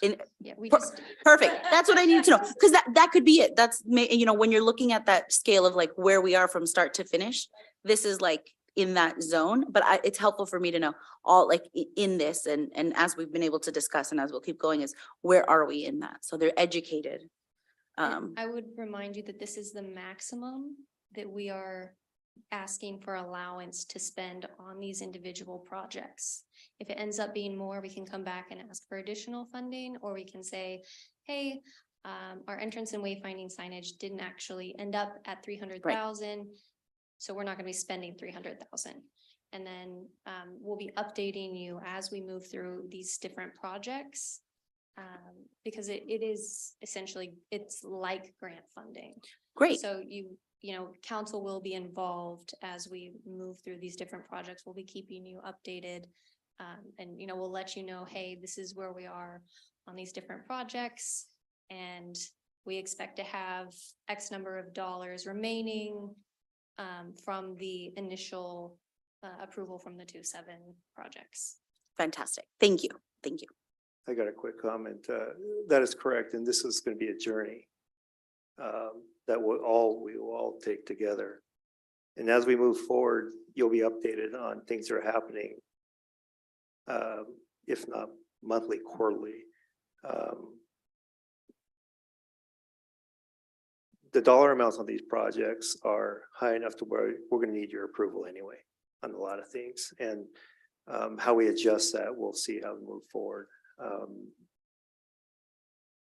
Initially, it looks like, you know, it's because you haven't heard the discussions we've had underneath the hood, but we are pretty knowledgeable about what it's going to take to kind of accomplish a lot of these things, not in detail yet.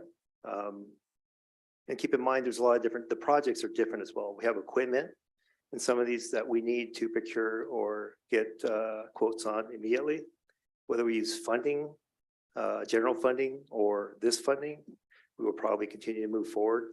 One example is the street sweeper. That is probably out, I think fall is when we probably at least see any likelihood of receiving that piece of equipment. But some of the things we have to just start right now. So as we move forward in the next few weeks, we will, things should have, we would hope to get some type of green light to move forward in the coming weeks. So we do need council approval to move forward with any kind of ARPA funding. So none of this can start until we know, yes, we have authorization to spend this funding. Yes, Mayor Paddock. And just to reiterate, because I think I'm hearing two different positions on what the outcomes are of today. You're saying, hey, today you would like us to vote to say, yes, you have authorization to use ARPA funding in these broad buckets, 770 for infrastructure upgrades, and then you'll go kind of figure out how that splits amongst these. Let's finish the rest of the discussion and see where we're at. Okay, because what I thought I heard you say, Mayor, was what we're really doing is we're talking about go ahead and scope these further, and then we'll come back. No, they're looking for our approval for them to, the ordinance would allow them to do that next step. That's what the purpose of the ordinance is. But it sounds like to go beyond scoping and actually start implementing these projects. Oh, I'm not sure what you mean by implementing. They're gonna bring Well, anything no, back to us to spend I'll be very dollars. clear. It sounds to me like what the staff is asking for is authorization for 770. We're gonna go scope and purchase the light upgrade program. They can't, we have to approve that contract to purchase anything that's over $50,000. We have to approve. Okay, So with this ordinance, it would let us make the purchase, but we are mainly needing this to start moving forward. So this is gonna say, okay, you've got this amount for these different projects that has been authorized in Exhibit A, but we do plan on making sure that we're walking council through each step before we're making these purchases. I'm not advocating one way or another. I just want us all to know what we're voting on. Yeah. Well, let's get through the presentation and then we can talk about whether and what we're voting on. Copy that. That's what I would suggest. The only other comment I had in this category is I think the last one, the overgrowth and cleanup presents us a great opportunity to have some community building events to bring the community together and get people invested in the community to help clean things up. So as we create these buckets. Then we'll be talking about our volunteer who'll be coordinating that later tonight. I know. So I would remind you that as you create these projects, they really do end up changing a lot of the times, as you move farther and farther through the different projects. So when we're talking about landscaping, redesign and revitalization, ideas come up on how do we involve these volunteers? And so that's why we were trying not to get too specific at this point in time. Yeah. It's a general funding allocation, just so that we know how we move forward, because we really have not been able to agree on any kind of projects, any set of projects. So that's where we were trying to move tonight. Shall we move on to the next category? All right, so for our city equipment upgrades, we have 500,000 for that street sweeper. I will note that this does include any kind of taxes, licensing, getting the city logo on the vehicle. So this is going to save quite a few man hours, just because right now the street sweepers we have are not quite built for the road cleanup we need them to do. So getting this larger street sweeper is going to make it so that we can clean the streets more quickly, and then it'll really pick that stuff up. You don't have people, or we don't have your staff members having to stop and go pick up those branches every time there's a branch that fell in the road. Microphone, please. It does. So that should be the absolute most we would need for that item. So then we move into maintenance, street, sidewalk, and safety equipment replacement. So on this, we have, for example, we have a lot of different equipment that most businesses would be using for about 5 years, and then they would be replacing it. So we have staff that spends a lot of time on maintenance and trying to get things running. They're going out with shovels and then the shovel breaks on them. So we're also talking about getting different equipment to repair for that maintenance side, help them in those street repairs, in the sidewalk repairs, safety equipment. It would be nice if we had helmets. So like when you're running large equipment that's really loud, it would be nice if our staff could talk to each other. If there is a car coming and someone didn't see it, your other staff member can, make sure that their other employee is safe.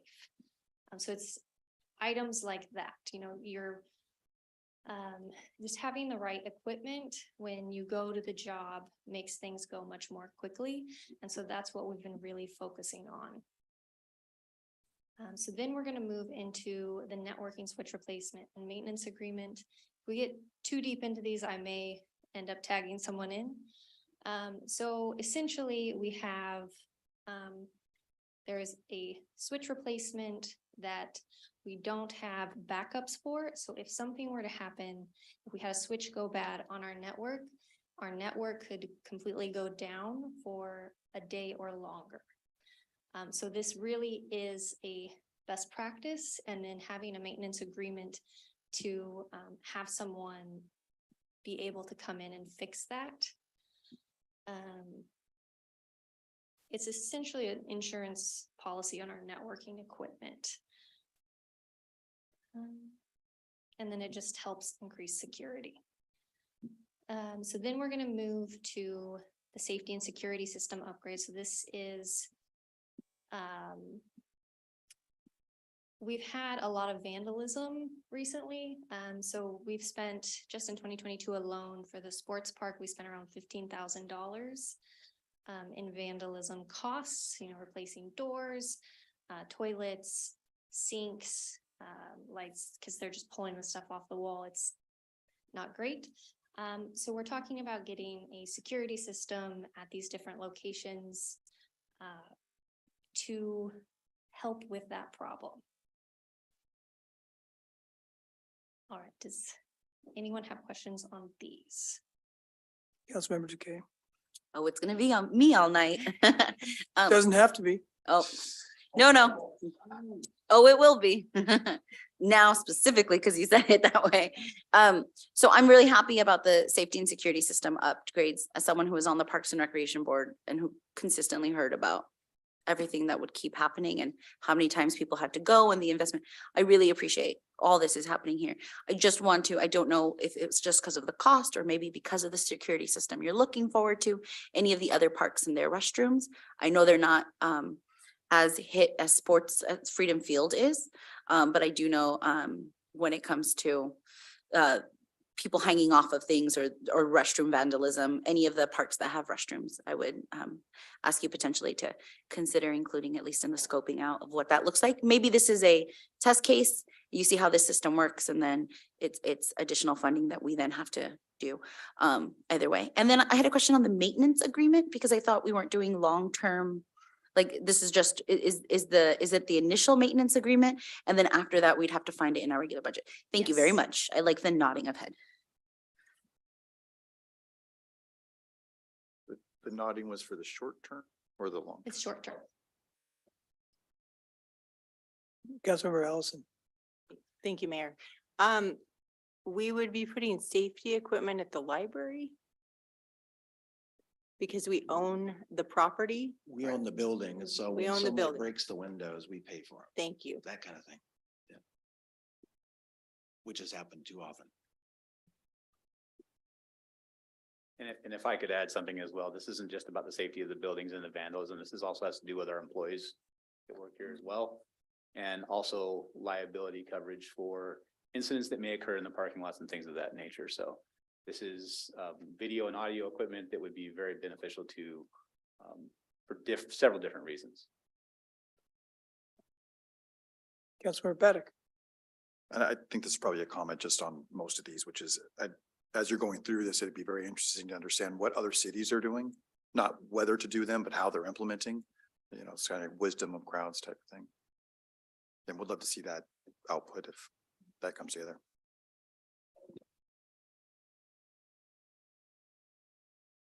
Mayor Pro Tem.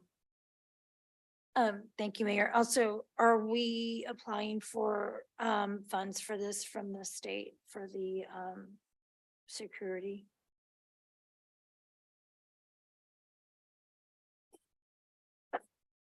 Currently, I'm updating the legislative agenda, which does include this item on there. It's not on there as a high priority, given some of the other things that I probably will be removing, so we can move it up and I can leave it on there as well. As we know, that funding is not guaranteed. And initially, we were looking at 50,000 or something a lot lower than this amount, so it is on the agenda, Okay. yeah. So we'll leave it on there, and we just wanted to make sure that this does get installed regardless. So thank you. Thank you. Before we move on to the next one, can I help make sure we set expectations correctly? I'm gonna have Keegan respond to this, but so the idea of the street sweeper is one of the things we'd like to see action on soon as a council or as a staff is long lead items. If we don't get authorization to move forward, we're gonna continue to wait for this. So that we think the sweeper is something we've talked about a lot. Keegan, fill us in. This is not this fall. This is a year from now. Probably, go ahead, Keegan. So the sweeper's 14 plus months out. When ordering through these chassis companies, they open up basically slots where they will offer you a time period to order chassis from them. There is a slot open right now. Sometimes they open them for 6 months. Sometimes they open them for a month. Once they close them, they might close them for a month. They might close them for a year. If you don't get the chassis order in the slot, you have to wait till the next one comes up. So my biggest concern about getting this approved quickly would be to get into one of these ordering slots to get this chassis ordered. So that we do receive it, within a year and a half from now, and we're not waiting 2+ years. And just to clarify, if we gave that authorization, you wouldn't be able to go out and buy it, but you'd be able to get into line and bring us back a contract for us to finally bless and say, yes, go forward. Correct. Mayor Pro Tem. I just want to say that I am more than ready to buy the sweeper. I feel like I've been ready to buy the sweeper for over a year. And this is one of the things that I hear the most about when I'm out on a run, when I'm standing at the bus stop. Whenever I'm out, this is the number one thing that I hear about is the street sweepers are down or sweeping the streets. So I am all in favor of moving on this and making it happen. So that's where I stand on this. I will follow up. So internal practice is to bring anything over 50,000 to council. And we can definitely say, all right, the ARPA ordinance authorizes you to use ARPA funding for these projects. These are our categories, but we can definitely just bring you contracts for every single one so that you are comfortable moving forward and with the scoping that's done for every individual project. Were there any other questions on this one? All right, so we move into city operations upgrades. So currently our telephone system is very outdated, and we do have some issues when people try to work from home, trying to get your phone calls. If you don't remember to forward your phone, or if you were just feeling a little under the weather, you weren't here to turn your forwarding onto your cell phone, then you're not going to get your phone calls, or you're going to have someone come in. So we are looking at a telephone system upgrade. This will bring us into the 21st century, and then also it'll help with those long distance fees. So that was something we were pretty excited about because it will also bring down the cost of the phones. So that is one of the projects. We have talked about redoing a website and really working on the way our community can contact the staff.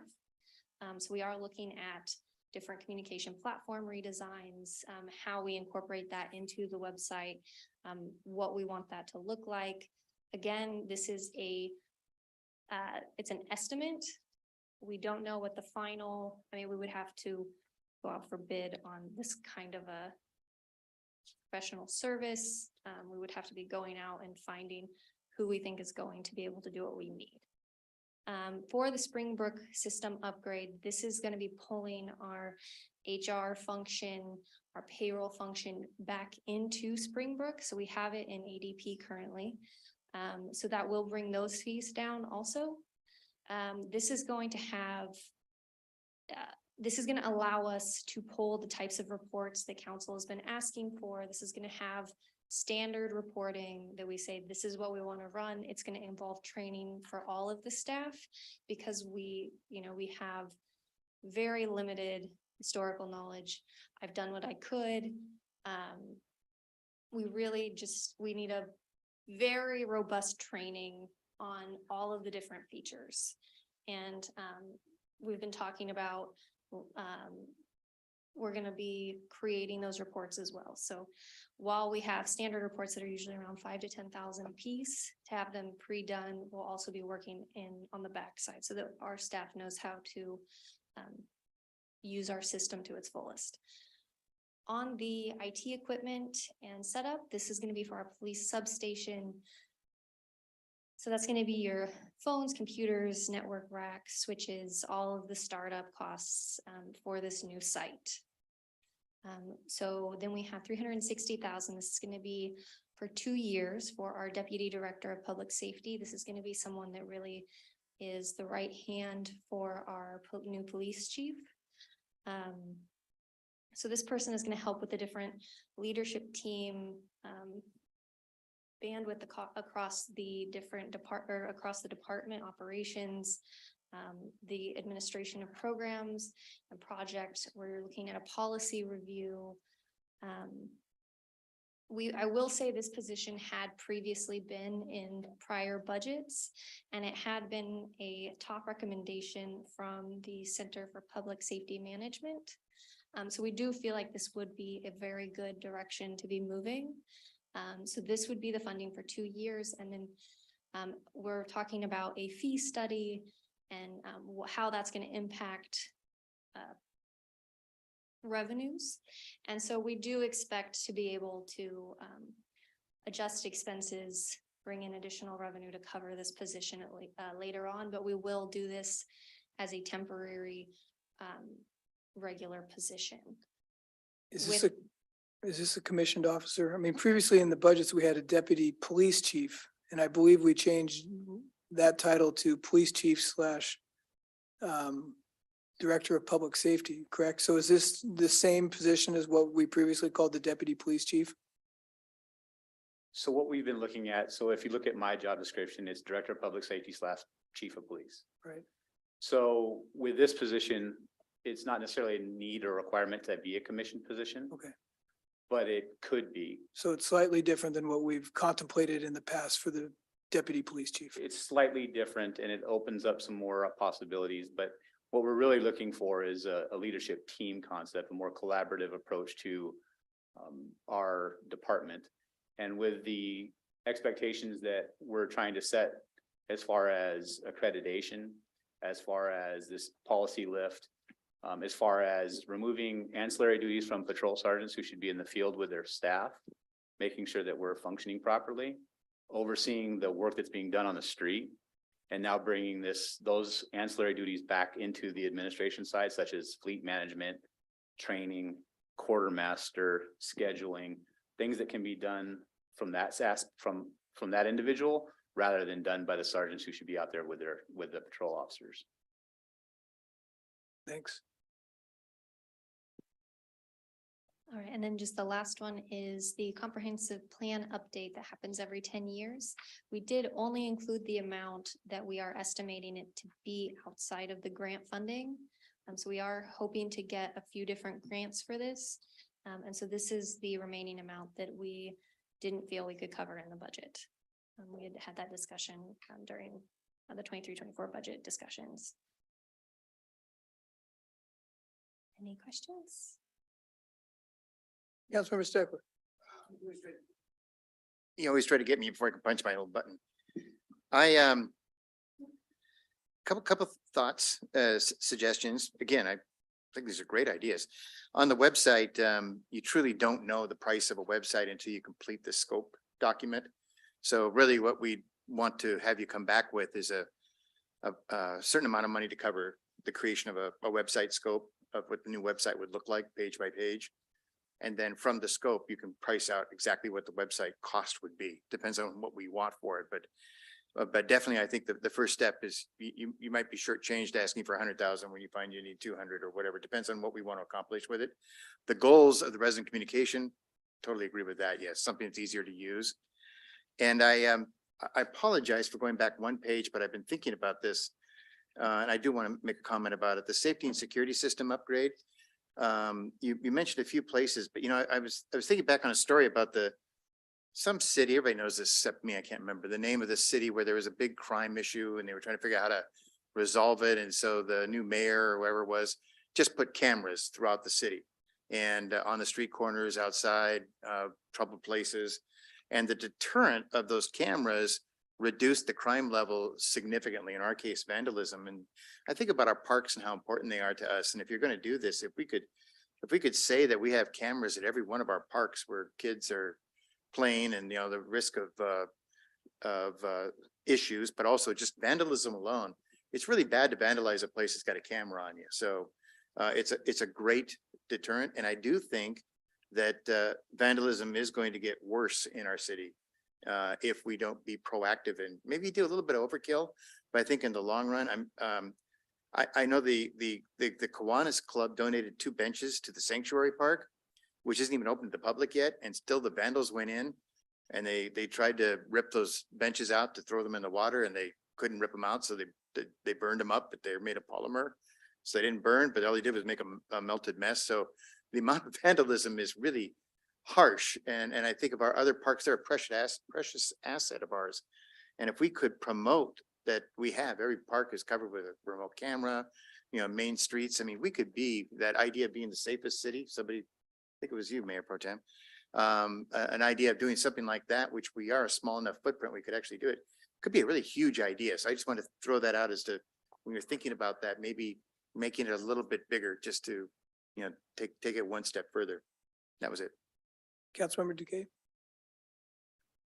Oh, thank you. I I had that question about the Deputy Director of Public Safety. So through my experience with the search for city manager, one of the conversations that that committee had was really thinking about who would go into that position, what was the previous position they may have had before applying to city manager in that specific example. And then also growth. What does it mean for the city manager? What is the growth for a city manager for like a city this size? Do they go somewhere else? That kind of a thing. So I'm curious a little bit about this position, the Deputy Director of Public Safety. What kind of candidates do you anticipate? Just because specifically we talked about that it may not need to be commissioned. What are you looking for from there? And then in terms of growth, does that mean if they're non-commissioned, they wouldn't then be able to be a police chief or right? And so I'm curious about that because whenever we talk about employees and employee happiness, I always think about where their opportunities for growth are. So there's a lot of possibilities as far as individuals that would want to have interest in this position. Mhm. Number one, there are individuals out there that really want to be part of that leadership team experience that have gone so far in their career, law enforcement careers that may have retired, but this might be a great opportunity for them. Number two, there are individuals out there that are looking to advance into their career to be possibly becoming a chief of police. This is in that chain of advancement. So there's a breadth of individuals that would be interested in this position. And the possibilities for them to add this to their resume to further their career in the future is there's a lot of potential there. Great, thank you. Because that's why I was curious when it became, it's a potential, you're open to non-commission. So I wanted to understand that period of growth. It's not a position that has a commission requirement based off of the job description and the things that they're going to be managing and helping me with. Thank you. That's a good for clarification. And I just wanted to say thank you for working on all of these things. They're absolutely all the things that we talked about in our meetings, and thank you. Mayor Pro Tem. Thank you, Mayor. Everyone has mostly asked my questions already. My off the wall question here is about the telephone system upgrade. I'm curious, and with this upgrade, I know people have talked about doing a phone tree for when you call in.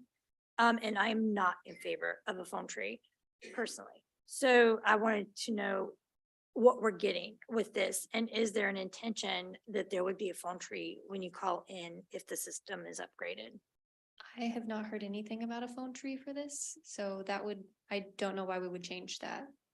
I had been directed previously that we did not want to involve phone trees. Perfect. When people were calling in, so not at this time. Perfect, thank you. And then my other point really to say is that I'm really excited about adding a Deputy Director of Public Safety. I think it's something that we really need. I think the second most popular thing I hear is that we want to see our officers out on the streets more. My only concern is moving forward that how are we funding this after this? So I do not want us to lose sight of, we've got to come the money down the road to keep paying this person so that we can keep them. And so that's something that we need to keep in mind and be on top of. Yes, and I will say, the plan is if this was to move forward, it would be a contract with this employee so that they knew this is a funded position that is only funded for 2 years. So that is going to be very clear. Okay. And then it will continue if funding allows. Councilmember Paddock. A couple questions. So one, I just want to make sure I heard right that you're thinking, or the staff is thinking, the 250 for the comprehensive plan, that would be exclusive of other grants and whatnot that have already been applied for, but that should be kind of enough to cover the developing the comprehensive. That we've already received. We already have 250,000 in grants in hand. Right. So the 250 on top of what we already have should cover the entirety of the development. Okay. And we also have an additional missing middle grant for another 150. Is that already part of the 250? Yeah, we got Okay. 100 for the missing middle and we got 125 for the state comprehensive Okay. plan. Okay. Got it. Okay. I thought that's what I heard. Just want to make sure. The second one was what caught me about the Deputy Director of Public Safety is the accreditation, because that is a long-term savings. If we're able to get that accreditation, that could make a significant difference for the city, and that's fantastic. Yeah. And if I can comment on that, that is a robust program and it's a heavy lift. There are, I want to say approximately 175, and it keeps growing, standards that the agency will have to maintain and be able to provide proofs to the Washington State Association of Sheriffs and Police Chiefs. And so that is not just a one-time thing. That also has to be renewed. It's every 2 years, we're going up for reaccreditation. So every 2 to 4 years, I'm sorry. So it is going to be this is a program that will continue. And, you know, the addition of a public safety director, a deputy public safety director would allow us to, you know, further that mission tremendously. I have 30 staff members that work in the police department. So one chief of police to, you know, along with the first line supervisors to control 30 FTEs is, or get, not, I shouldn't say control, but to manage that. I hate to put it that way, but this is, yeah, exactly. But I would say that, and I also don't want to compare this individual that would be filling this position to a piece of machinery.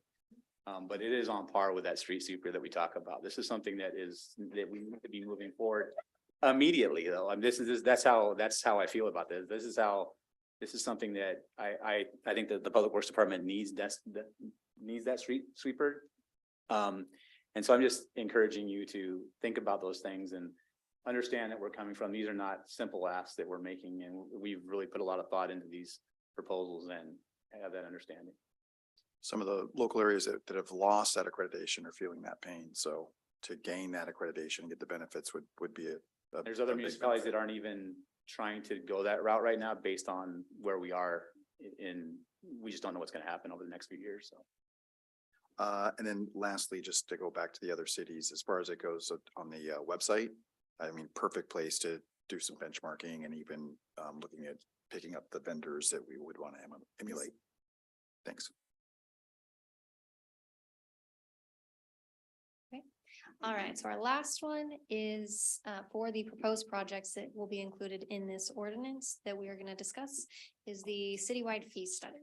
So this is going to be everything from your building codes to pet licenses, to passports, to rental facilities, to recreation programs. It really touches all of the city. So this is really a study that is overdue. We most of our fees were set pre-2019. Some of them much farther back, but we really would like to look at some kind of consultant that could come in, review the structure, review the charges, look at our comparable cities and say, this is where you should be right now. Because we don't have enough staff for all of these different projects. And then from there, go ahead and tie this to CPI. So we're gonna set our new fees, and then we're going to move just for an example, we'll move fees tied to CPI with a minimum of 1% each year, capped at 5% or 6%. And if council feels like fees are high enough, we can always stop them.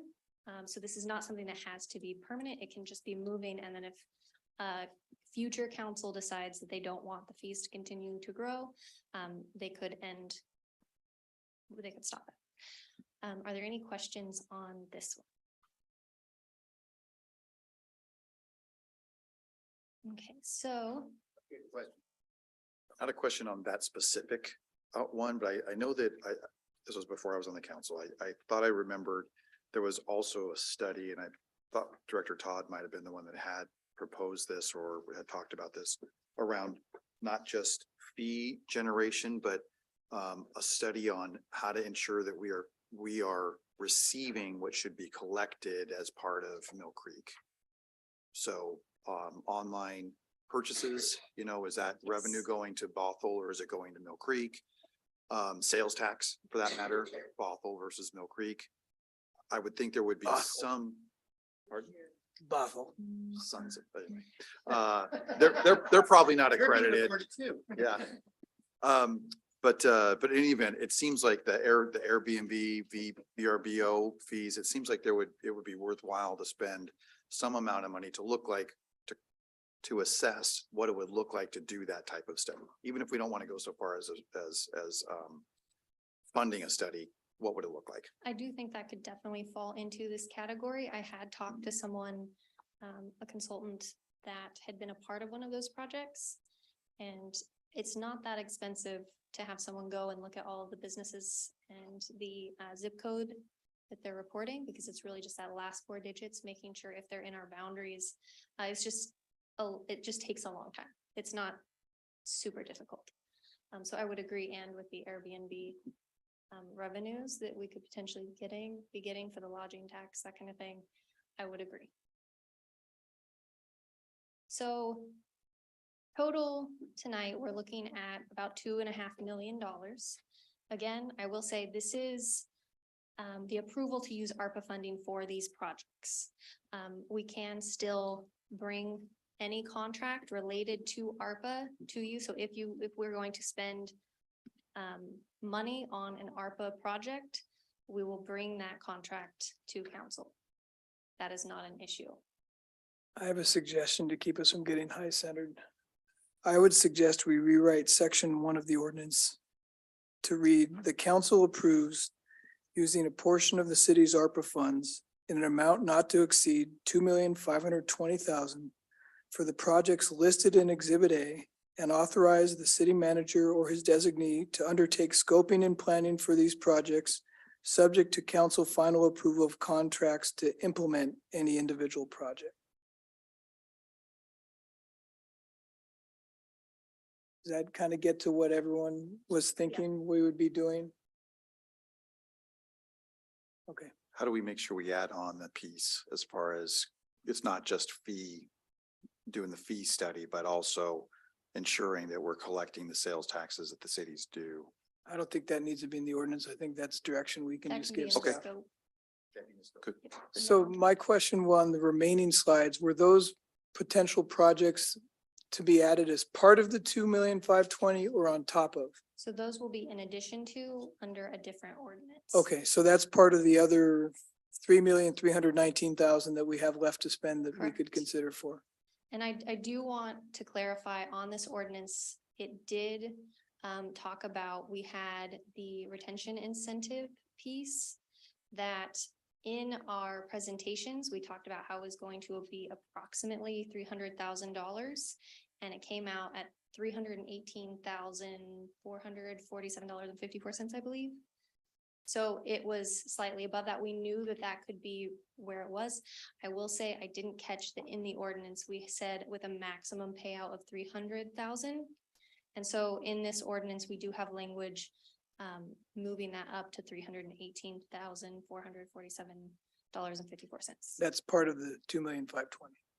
Yeah, not in this, that would be in the other ordinance. This is just correcting the other ordinance with this ordinance. And I think Grant can speak to how that was working, because we had discussed how to correct the other ordinance with this one while also approving the 2.5 for the proposed projects that we've discussed tonight. Yeah, no, I'm just the 2.5 in addition to what we've already authorized for the employees, or is that? Correct. Okay, that's. It's in addition, Mayor. So what you'd be Okay. doing is authorizing another $18,447 for the retention incentives. Okay.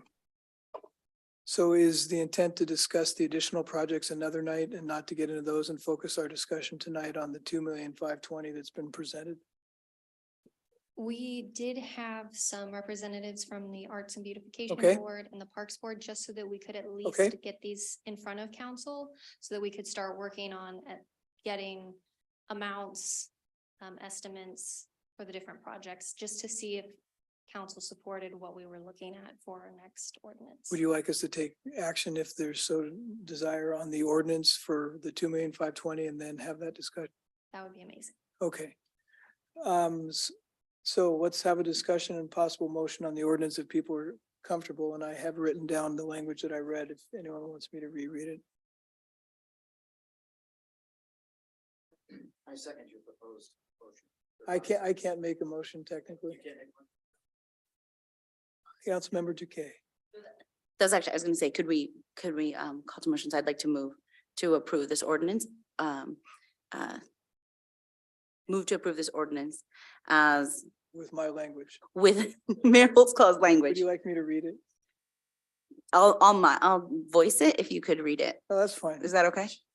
I'm a good Um, lip syncer. So this would be, the language of section 1 would be replaced with the following. The council approves using a portion of the city's ARPA funds in an amount not to exceed $2,520,000 for the projects listed in Exhibit A, and authorizes the city manager or his designee to undertake scoping and planning for these projects, subject to council's final approval of contracts to implement any individual project.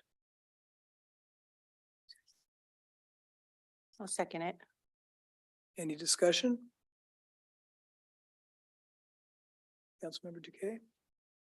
Your light's on. Oh, okay. Are you reaching? Okay, hearing no further discussion. All those in favor of the motion, please say aye. Aye. Any opposed? Any abstentions? The motion carries 6-0. Now let's talk about, actually, why don't we just go ahead and extend, if someone make a motion to extend the meeting, we're gonna be here longer than 8:30. So let's extend to 9:30 if we could. Motion to extend meetings to 9:30. Second. All those in favor, please say aye. Aye. Aye. Any opposed? Any abstentions? Motion carries. Okay. Continue. Yeah. I'm sorry, the audience cannot hear.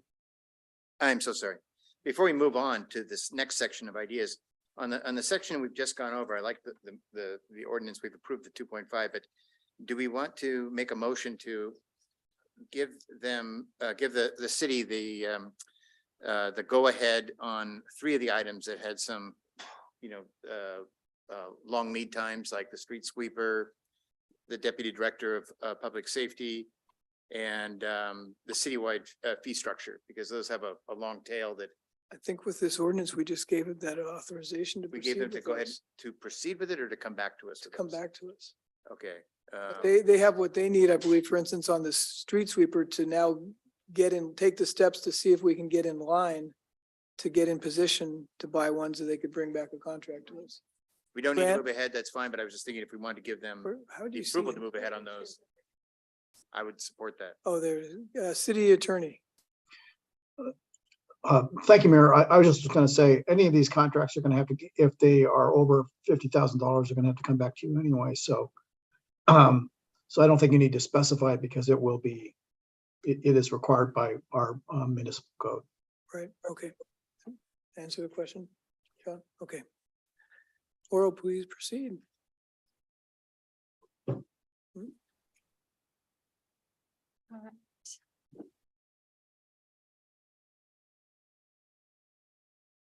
Okay, so going forward, these are going to be for review and discussion, just getting the temperature of council on each of these projects. If this is something you want staff to be spending their time on, or if you're not as interested in them. And then we can work on something else. So overall, we had the Parks Board propose some few different projects, and overall, I would say swings for parks citywide, a water bottle filling station to replace different fountains. I really liked their idea with using Freedom Field as a pilot to see how that works before extending it across the city. Different lighting options, Silvercrest Park specifically laid out, and then them wanting to look at the different lighting needs on the other different parks across the city. Then they talked about the different trail, the North Creek Trail revitalization, maybe fixing up some fencing, better lighting. I liked the idea of the different fitness circuits for adults, playful path equipment. So they just listed all of these really great ideas, and I wanted to make sure we were getting them out in front of you. We had told them we didn't want to give them an amount because we didn't want to limit their ideas. And so if they want, if believe it's Tannis, if she would like to come up and talk about some of these projects. I have a feeling she can sell them much better than I can. And then after that, you can decide if there's a certain amount of funding you would like to maybe consider to get started. And if we need, we can always expand that. But just so that you have an idea of where we're going with this. Is this on? Yeah. Okay. So we've been talking about the water bottle filling stations for quite a while because many of the park water fountains are currently broken, are frequently broken by people putting wood chips in them to make them spray water. I think it's a different vandalism situation. I think it's actually children, but because they play in it. So we were thinking of a water bottle filling station being a good way to encourage people to use a reusable water bottle, in addition to less vandalism prone. From what we've seen, these stations work better when they're installed on a building or at least a solid wall. So they might not work at every park. But Freedom Field, because the athletes already have water bottles, seems like the ideal place to start, see how it works, see if people like it. They do make them where it has a water bottle filler and a regular fountain. So it might be something that we end up with some kind of a combination, but at least there's always water available. So that's what we were thinking with that one. And it's not particularly expensive. So, hopefully that's something that you guys are interested in trying out. The adult fitness is something that's been on the board's agenda for, I would say, over a year. It's not something that I was personally looking into. So I think it went all the way from very simple, pull-up bar and incline bench to do your own sort of weight, body weight training, all the way to actually built for outdoor use elliptical that they have at some parks. So for example, Marymore Park has fitness equipment for parents while their kids are playing. So we had looked at both along the trail for adult users to use, as a circuit, you walk and you get to different places or run, or as a next to the child's playground for parents, or both. That was sort of the idea. We had not arrived at one or the other plan, so we wanted to bring both of them to you. And then the North Creek Trail revitalization, there's a lot of vandalism along the trail as well. There's a lot of places where the fencing is in really bad shape. And we were thinking if it was beyond just the maintenance of the existing fence, what could we do to revitalize it, get more people down there? Maybe more users would make it less prone to vandalism, and therefore things would last longer. All of these specific links that I found are just examples. It's not a specific proposal for that thing. But this playful pathway was a really cool idea where for children, they have along a trail themed elements. So it could be nature themed, and there's a butterfly climber and then a mushroom spinner, 100 feet down the road. So the idea is you get families out walking in the woods, and also the kids have something really exciting to do along the way. And then we had a whole bunch of other ideas that we thought, if we were told Cougar Park was potentially going to be built out into what was an existing space in its plat 20 years ago, a lot of these ideas would fit together in that space. So people have been asking for a fenced tot lot, which is basically just a playground area that has a fence and a gate so that the children are not running away. That was specifically asked for at Cougar Park because there's not really a fence on 148th. And it's not on the little kid side anyway, but little kids are running around it. Some kind of water spray feature that isn't the water fountain.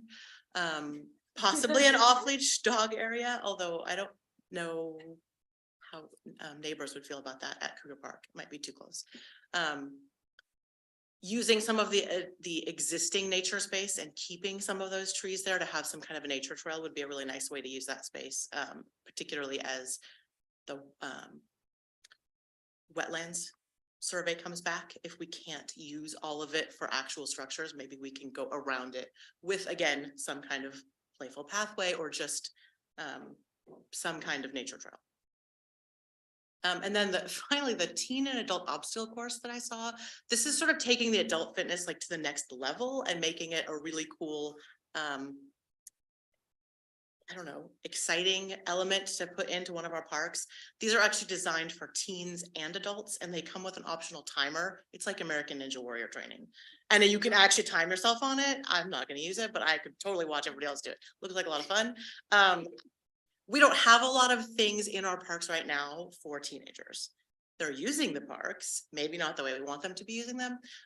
This is something that teenagers could get really into. My son was here, he already went home. He would love this. This would be really cool. But it also is usable for adults as a fitness equipment. And they have many levels of cost and, you know, how exciting the elements are. So those are sort of the ideas. The big ones I think would be to get something for adults, something for toddlers, small children, and then to get those water stations in. Those are sort of the big categories. And every child that we asked wants swings. So we did a lot of surveying at the Party in the Parks this summer, and every kid says they want swings. Also ice cream and to visit with the police more often. So yeah. There you go. Yeah, there was an ice cream truck at the Party in the Parks. They would like that to be a daily feature, is what they're telling us. Any questions? Councilmember Steckler. I don't have any questions. I just had some feedback for you. First of all, I actually really like your playful pathway equipment idea, especially on the North Creek Trail or something like that. I think you're absolutely right. Having kids, small little kids, a way to get out and have them complete something. I think that's a really great idea. The other one, the off-leash dog park, we don't have one in Mill Creek, do we? Not that I know of. I don't have a dog. I don't know when I have a dog, but I don't know. My understanding is that there was There- one no, in there the is one. MCCA Nature Preserve, and it's not there anymore. I believe it still is there. It's below the driving range. So if you No, go, they, did they take it they out? took it out. It's closed. They took it out. I'm assuming they did it for a reason. So there is no longer a dog I'm park. sorry to say, I'm a dog owner. I think an off-leash park is a great thing to have. And, you know, In Evergreen. not in Evergreen. Well, yeah, in Evergreen. Yeah, I'd love it in Evergreen. Yeah, right on my neighborhood. Yeah, I wouldn't have to walk very far. Maybe in I the, have no problem with it. I don't think maybe on the neighbors would. Penny Creek side. No, for the I have no new problem with it. trail. I think most people would, you know, be supportive of a dog park because it's safe. And if you do have it, keep in mind, you got to do two, one for large and one for small dogs, so, you know, they don't mix. And just another FYI, I'll throw my plug in again because I'm really loving the idea the city had on cameras, adding those to the parks, just a way of just making sure those parks are safe. And I used all these parks as my kids grew up. I think the idea of having one or two where the gates or a way to enclose them is a very, very good idea because that's always a fear. Somebody can come along or your kid can run away real quick. And yeah, I think not all of them, just. Right, not all of them. No, and just a not- couple, I not think. Every part of the playground, but something that's for smaller kids. So I like your playful pathway. I like the off leash. I like the cameras and also having one or two of these enclosed parks is a very, those are all great ideas. Councilmember Duque. So as someone who is part of the Parks and Recreation Board, I can confirm that these were all ideas that we have been talking about for at least 3 to 4 years. And they were all based off of when we did our tours of the facilities, looking at what we were finding. We were talking to people when we be on tour, not just at, obviously fantastic feedback from the Party in the Parks, but the water feature was something definitely talked about. The having a playground that has, that's fenced in was really important. The off-leash dog area at one point was just because I wanted one that was closer. And then even what I really wanted to talk about though was the adult fitness circuit in whichever way that it gets built out. The two versions, there were a couple of us on the board who had seen it differently and it was wonderful to see. But what I really liked whenever we would talk about it in the parks meetings was about how that connects us to each of the other parks if it was a part of the trail. So you would have a fitness equipment at Exploration Park. And then you'd be able to walk along, 35th to get to, it'd be part of a circuit. And there's something to, at a retreat last week when I said how important I felt it was to have that connection between city parks. So I felt, I continue to think this is great. My question about this isn't necessarily directed to Tannis, but is actually about the process and the next steps associated with this and the projects that we hear. Because like I said, these are all projects that have been in discussion at the Parks Board for about 3 to 4 years, whether it was because there wasn't funding or there wasn't clarification of the next step of how do we move forward, how do we scope it? Because obviously we don't want, the Parks Board have given us now their recommendations on what we should do. So we're not asking them to scope the work. It would have to go internal. So I wanted to learn more about what then is the next steps for these things. And then additionally, with that scoping or what, that looks like, I don't think these are things potentially that can be handled by current staffing.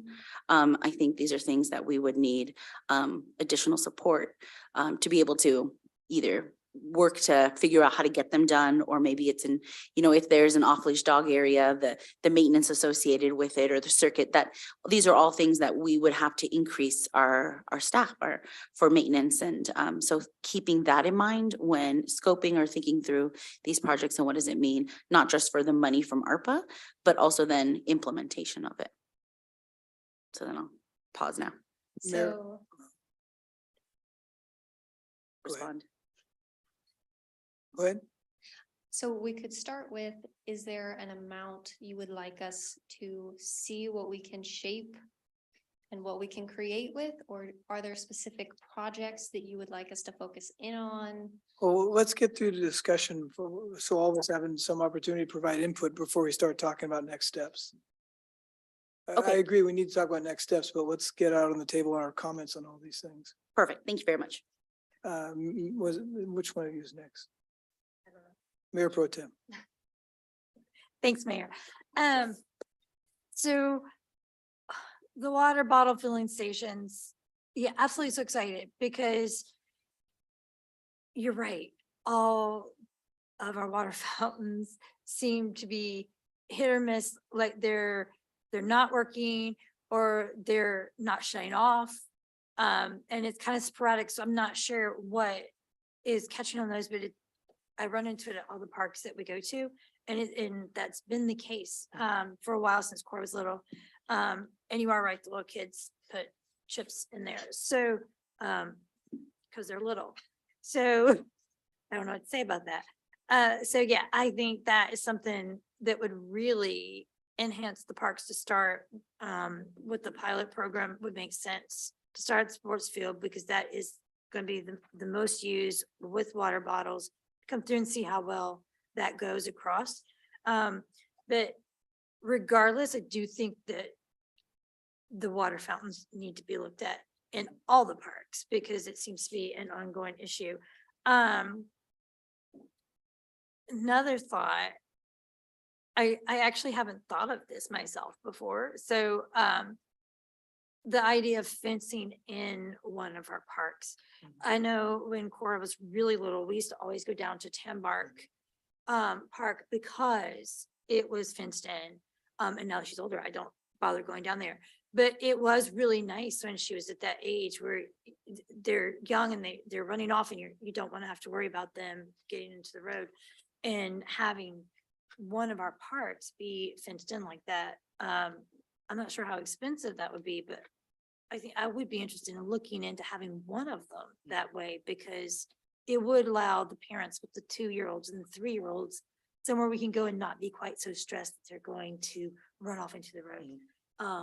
It just gives you peace of mind for a minute. Glad I'm not in that phase anymore. And definitely revitalizing the North Creek Trail. I think we're getting comments about the North Creek Trail needing some work. I think I would like to see us enhancing the North Creek Trail and bringing in more people, because I think you're right. If we were to be able to have some things there to pull in more traffic through there, perhaps that would keep that flourishing and keep down on any vandalism through there if it was more used. And maybe those people would go into the town center and spend some money while they're out here running around. So I'm very much in favor of looking at North Creek Trail revitalization. Then when it comes to Nickel Creek, that's my park. So I'm partial to that. It needs something done over there. So I'll just leave that where that is. So that's my thoughts. And I did hear I filled in for Councilmember Cavallari with the Parks Board once. It's been a while. And they were talking about the adult fitness equipment.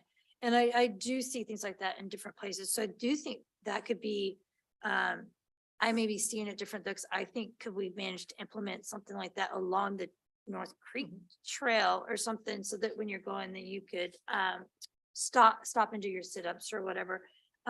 So I do think that would be an interesting concept to look at. And I think that's my main thoughts. Councilmember Allison. Thank you. I'm wondering, have you seen the new equipment at the Everett City Park on Colby? I haven't. I've seen the new equipment at Forest Park. I Yeah, don't you know if need it's to check similar. it out. They put a bunch of new swings in there and I even want to go play.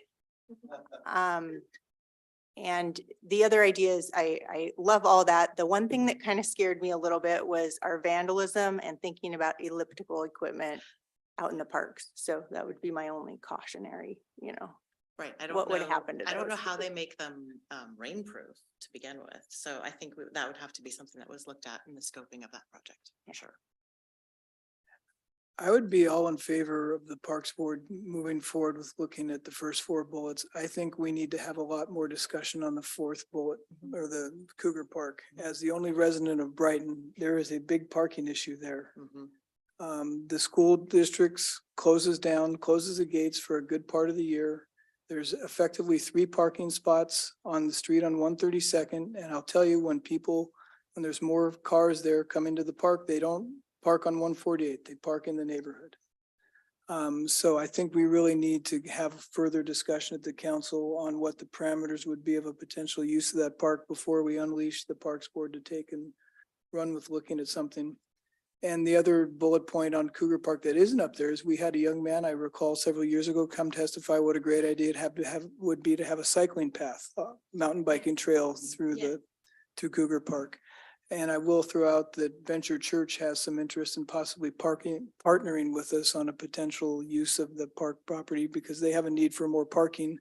And we have a need for parking if we wanted to do anything with that portion of the park. So there may be a partnership that may be able to be worked out. So I think I'm all for looking at it, but I think we need to have more discussion at the council level before we unleash the board. So those were my thoughts I had. Anyone else? All right, thank you. Thank you. All right. Yeah, did we decide how much we were giving them before or not? Giving some feedback back to Tannis and feedback to the board. Have them do. I'm sorry, the audience cannot hear. I'm so sorry. We were having a discussion about should we give them a dollar amount to work with? And I think at this point, we've given you some items that we like, and maybe you go back and meet with your board and come back with, okay, we can flesh out these items here and come back with a dollar amount. Would that be okay? I think now that you have a little bit of direction from us, you could maybe, because we could say, okay, you can have 50 grand. And that may not cover any one of these, so we don't really know. And staff can help them. Yeah. Work through that. Councilmember Takei. So I think now it's staff's turn. The board has done it. They actually have preliminary numbers for some of these things. There was a Bridget who's on the board. She did a whole search about the cost for water bottles, those kind of numbers. So now what I think we need to do, and we'll talk about next steps. I don't want to get here, but just because of your comment, now it's saying to staff to move forward with getting these things scoped or concept. Just to be clear, we're not giving direction to staff to move forward. We're giving direction to our volunteer boards to move forward with doing that. And that's what was my question about the volunteer boards, that additional next step, because I don't know what we're asking them now to do. So you're asking volunteers to look up the costs for these items to then come back to us with numbers. That's where they've been for the last couple of years, is that they've already done that initial kind of scoping and looking at. And So if you can get me the different items that you've been looking at, then we can do the costing and what we think it will be. But yeah, if you could, we'll be in touch and we can work through that. Yeah, and I think I said before, I'm disinclined to put dollar figures on. Let's use the rule of reason. And maybe they come back with a proposal that's twice as expensive as we thought, but it's a really cool idea. And we say it's worthwhile spending a little more money on that instead of this or another thing. So, yeah, I'd suggest, bring what you've put together, bring it to staff and they can work with us and we can present it to council and get a better idea of where you're at. Does that make sense? Well, we haven't got it though. So that's what we're gonna do next. Yeah. We're gonna do what we haven't done. Yeah, it's just, that's the frustration I have is, I'm happy that we're saying that there's ARPA funding, so now we're telling them there is money. But they have been doing this, and I will be just as passionate for arts. I want to like make sure to be very clear on that, but these projects are things that they've looked into. There've been volunteers who've done the research, who've looked into it. And in the past, like for example, the park signage signs, that was something I took on as a volunteer, found the cost, worked to get the vendors, did all this stuff that at the time I was like, I think this is something that staff should be doing. I don't know if this, like, there was a weird kind of role, but we were losing staff. And so like I stepped in, that's fine. But they're currently, I feel, and I don't want to put words in their mouth, but that they're looking for that direction of, we've now done this. They won't move forward because they want to know that council is interested. So as you talked about for next steps after all of this, I think it would be helpful for us to say, which are the ones that we think they should move forward, provide a little bit more direction there. Cause I know I heard from you and, there's a couple people, but I know I want us to keep going with the presentations and I don't want to stop you from the direction. That's why we've been trying to work, Stephanie and I have been working with Martin and Laurel to institutionalize having check-ins biannually with these boards so that the work they're getting done doesn't get lost and it gets presented to us so we can give that direction to yes, move forward, no, don't move forward with that item. So we're trying to do what we haven't done before. So I think the next step is let's get the information to staff and then we can, as a council, have a further discussion, look at what they put together and give some direction from there. Mayor Pro Tem. Thank you, Mayor. I think the way I look at this is that it falls in like our, the way we put together our rules, and they just brought to us their ideas.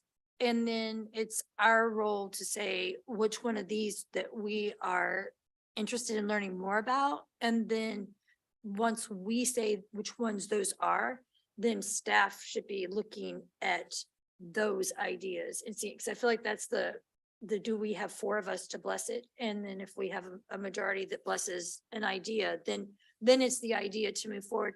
And we're getting slightly off of this presentation, but I think this goes back to setting the parameters and letting the boards know how, making sure that we're getting up with them and knowing how things work. And I think whenever they have ideas like this, then it should be coming to us to see if we have a majority to approve. And then if we have a majority that thinks an idea is good, then we should be sending it over to staff to work on. Because I don't think they should be having to go run around, get all the pricing and stuff. And I don't want them to be doing that for something that we may say that we don't like. So I think we need to just hammer back and make sure that we are on board with the way the boards need to work so that we don't frustrate people. So I've heard where council sits on a lot of these projects now. So I mean, I can set up a meeting with Tannis and we can go over what they have. And then I can take that and start setting up cost. Councilmember Duque. So for point of sharing what I think are things we should move forward with, I definitely think water fountains, and any iteration of testing or whatever that might look like. The adult fitness equipment, whether it's trial at one park or along the North Creek Trail, whichever seems to make, for me, it's always whatever seems to make the most sense for maintenance, for the public works, where they think would be good opportunities there. And then the rehabilitation of or revitalization of the North Creek Trail in terms of fencing and any of that kind of items, if that's where the funding that we would provide for park board would go there. I love the fence tot lot. I have a feeling it's a new playground structure, and I don't think ARPA would ever cover the amount a new playground structure would constitute. So my 3 would be those. And then I had a question for the arts board that was with this, but I would really encourage now hearing kind of what, not necessarily mine, because there were other opinions here, what we're moving forward with, thinking about what are the opportunities to collaborate with these items. And then the same thing for any of the other committees on board, the design review board, anything like that. What are those opportunities to connect and think through how to, just what are those opportunities? And I'll pause there. It's a lot. Councilmember Steckler. I think there was some other items also that other board council members said that they liked. So again, taking a look at the ones that the council likes, I want to make sure that we're all represented. The playful pathway equipment, I think was one that we wanted to follow up on, and the off-leash park. I mentioned that one. I'd like to see us get a little more information on if that's a possibility. And I think, am I missing anyone else? Is that, oh, the fenced area came up from a couple members. And again, don't know if it's even feasible. I mean, you find that out. Yeah, you may not be able to do it anywhere, but it was something that people seem to like. It was a service for that segment of the population that'll constantly be reproducing, and it'll be ongoing opportunity for little kids. And I think, yeah, the water one was a big one. Yeah, that's all I saw. I think the lighting is also important because I feel like there's not enough lighting at Nickel Creek Park. It's pretty dark. So I think looking at the lighting at all the parks would be beneficial because perhaps that could also help with vandalism. And then I also heard swings. Do we want to look at swings as well? Well, I thought we were going to get I heard that there's some level of information the Parks Board has on all of these items that have been discussed for some time, or some of these just concept swings is something you haven't even looked at. Okay. And I think they were looking for us. I believe they were looking for us to give them some feedback of all these ideas, which ones, don't waste time on one if nobody on the board's behind it. The council's behind it. Yeah, that's kind of what you were. Oh, I think some of them we can't give that direction tonight until we see the additional information, but Councilmember Paddock. The one I wanted to add was the swings. It sounded like that was the one that everyone on the board had agreed was important. Would love to see what they come up with. And the other general comment I'll throw out there is we're unique with McCollum Park right down the street, even though it's outside of the city. So I wonder if there's opportunities on some of these to partner with the county and providing it at McCollum Park without utilizing city property. Like at the dog park, and if Councilmember Steckler doesn't want it in Evergreen.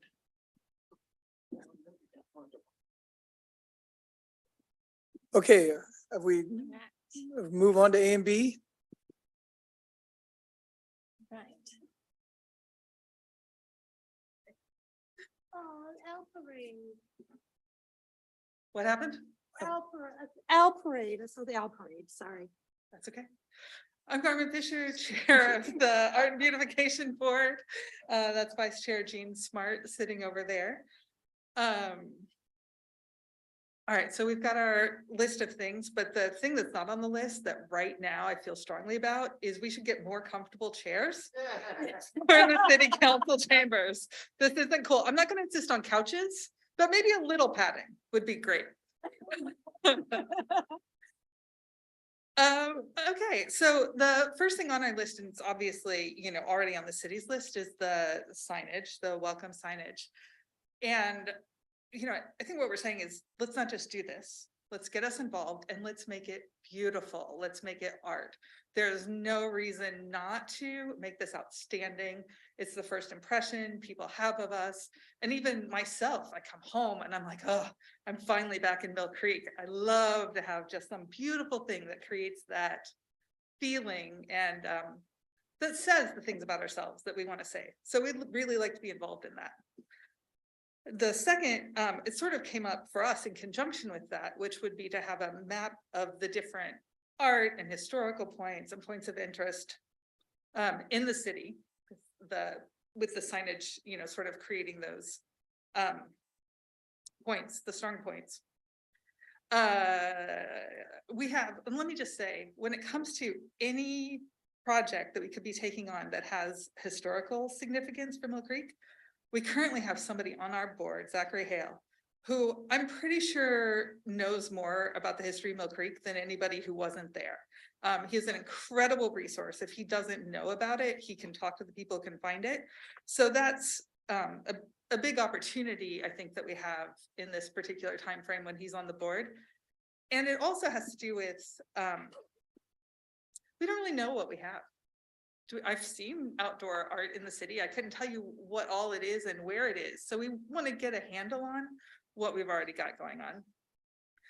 The next idea was the Owl Parade. This is sort of a take on a thing that's very popular in lots of places, the Cow Parade.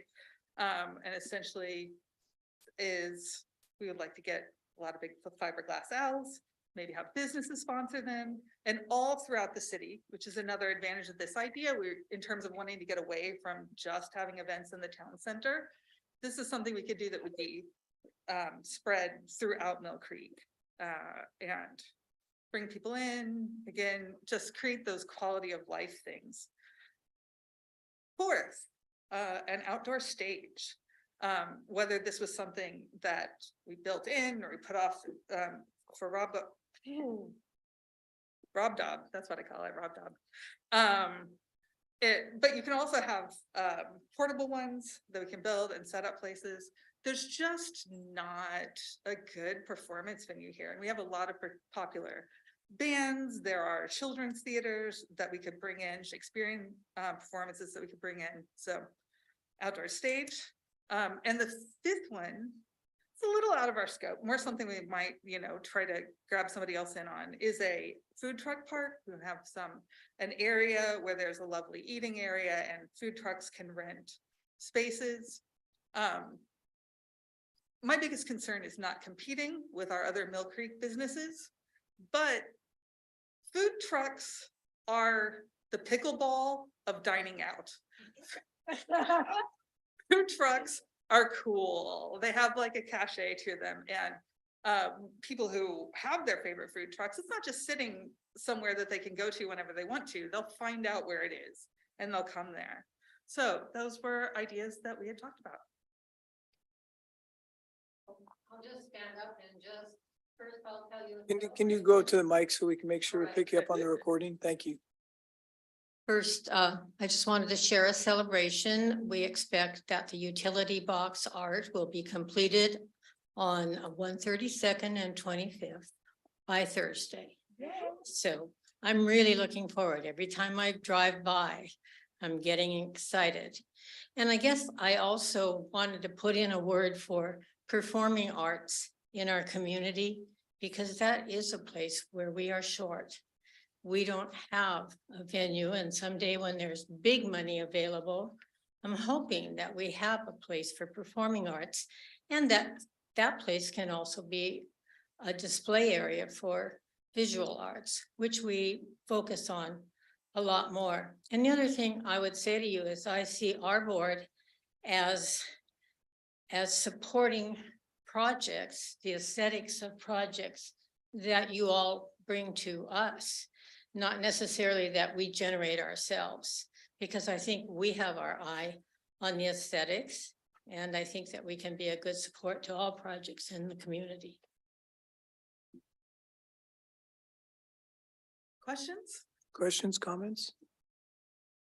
Carmen, could I, Director Fisher, could I make a couple, would you have a couple comments on the Owl Parade? We're not at my meeting. You can talk without my permission. Oh, thank you. I'm just used to asking your permission.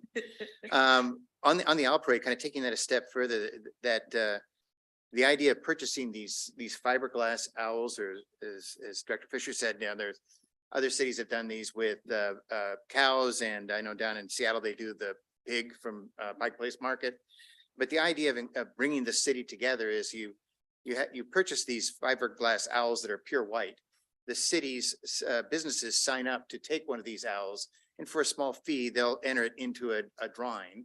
They paint it, and then all of these painted owls are put on display for maybe the month of July. And the idea was to beef up the tourist trade and give an annual event that's a destination. In Mill Creek, they have the Parade of Owls, and they're everywhere. And you get to go through and you see all these painted owls everywhere. And, you could even pick up a little brochure and pick your favorite. They're available at all the businesses. And then you, the owl that wins, I don't know, maybe there's something that goes to that business, but then the owls can be even auctioned off at the end of it for charitable money that could be used for a kids event or something to go back to the city. So, and the nice part about this idea is it could go on year after year after year after year, because after the first year, you've got the revenues coming in from the people who sign up to pay for it. Unfortunately, you got to pay for the first year. And so it seemed to make sense, like with an ARPA fund, where this is the opportunity where ARPA could fund the first year of something like this, that then we could continue it on an ongoing basis. So that was an idea that I thought we've talked about for years, but we always get stuck with where's the dough, how are we going to get it started? And here's a way to get it started. But it touched on tourism, it touched on bringing the community together. It is artistic. We could build a historical of these. And as Jeanne said, you could, maybe someday we have a performance space where some of these could be displayed, just as a great heritage to our city. So I thought it was a very creative idea that could have some really big legs, but there's a cost. We could call it Who's Coming to Mill Creek? Yeah, who's, yeah. Yeah, mayor's already on board. Okay. And then can we adopt Maybe I should the be in owl marketing. as like the bird of Mill Creek? Just go all the way with it. Yeah. I also really like your suggestion on the outdoor stage, because that is cost effective. Yeah. That could be just an inexpensive stage built on one place on our public land somewhere, where people could have a chance to stand up, or if you want to go out and have a picnic, and then we can start looking at, and we have looked at things like Shakespearean shows that travel. The city can underwrite those. We look at how much traffic goes into the Forum. That's a great example. The Forum in the winter is packed. You go to those concerts, go to those events, they are packed with a capital P. Every square inch is taken. And bless you. And so I think something we could do to extend those artistic endeavors, but also maybe even, I like this one because it extended it to the summertime when we, complement to the Forum. So those two, I really thought had some great merit, but needed some funding. Mayor Pro Tem. I'll turn your light off. Thank you, Mayor. Obviously, we're all in favor of the perimeter signage. I think it's a way that something we're very invested in up here. And it would be nice to have a more cohesive signage throughout the city, and that looks really nice and is attractive. I actually really like the idea of doing the points of interest mapping too, because I think it's kind of creative and will give something for people to, hey, here's where this point is and here's where this point is. Maybe get them to different areas of the city, maybe get them to different parks. So I really like that. I think the owl parade is sounds fun and interesting. And I'm intrigued with the idea of the outdoor stage too. I was thinking as we look at what DRCC is going to look like with all the land there, as we look at the Mill Creek sub area, those are two places off the top of my head, there may be more in the city, that I feel like we could look at possibly implementing an outdoor stage. I mean, I could really see possibly an outdoor stage in the middle of the sub area with the growth to pull people in and have someone, a place out there for people to come. And so I'm actually very interested in the outdoor stage, and I hadn't thought of it before either. So you guys are on a roll tonight, give me new ideas. So that's my thoughts. The food truck idea, I like where you're going with this, where you're thinking, how do I get people to come into the city? My concern is, would we be competing with our existing restaurants? And I would not want to do that. However, we do have like some of the food trucks come into some of our park events.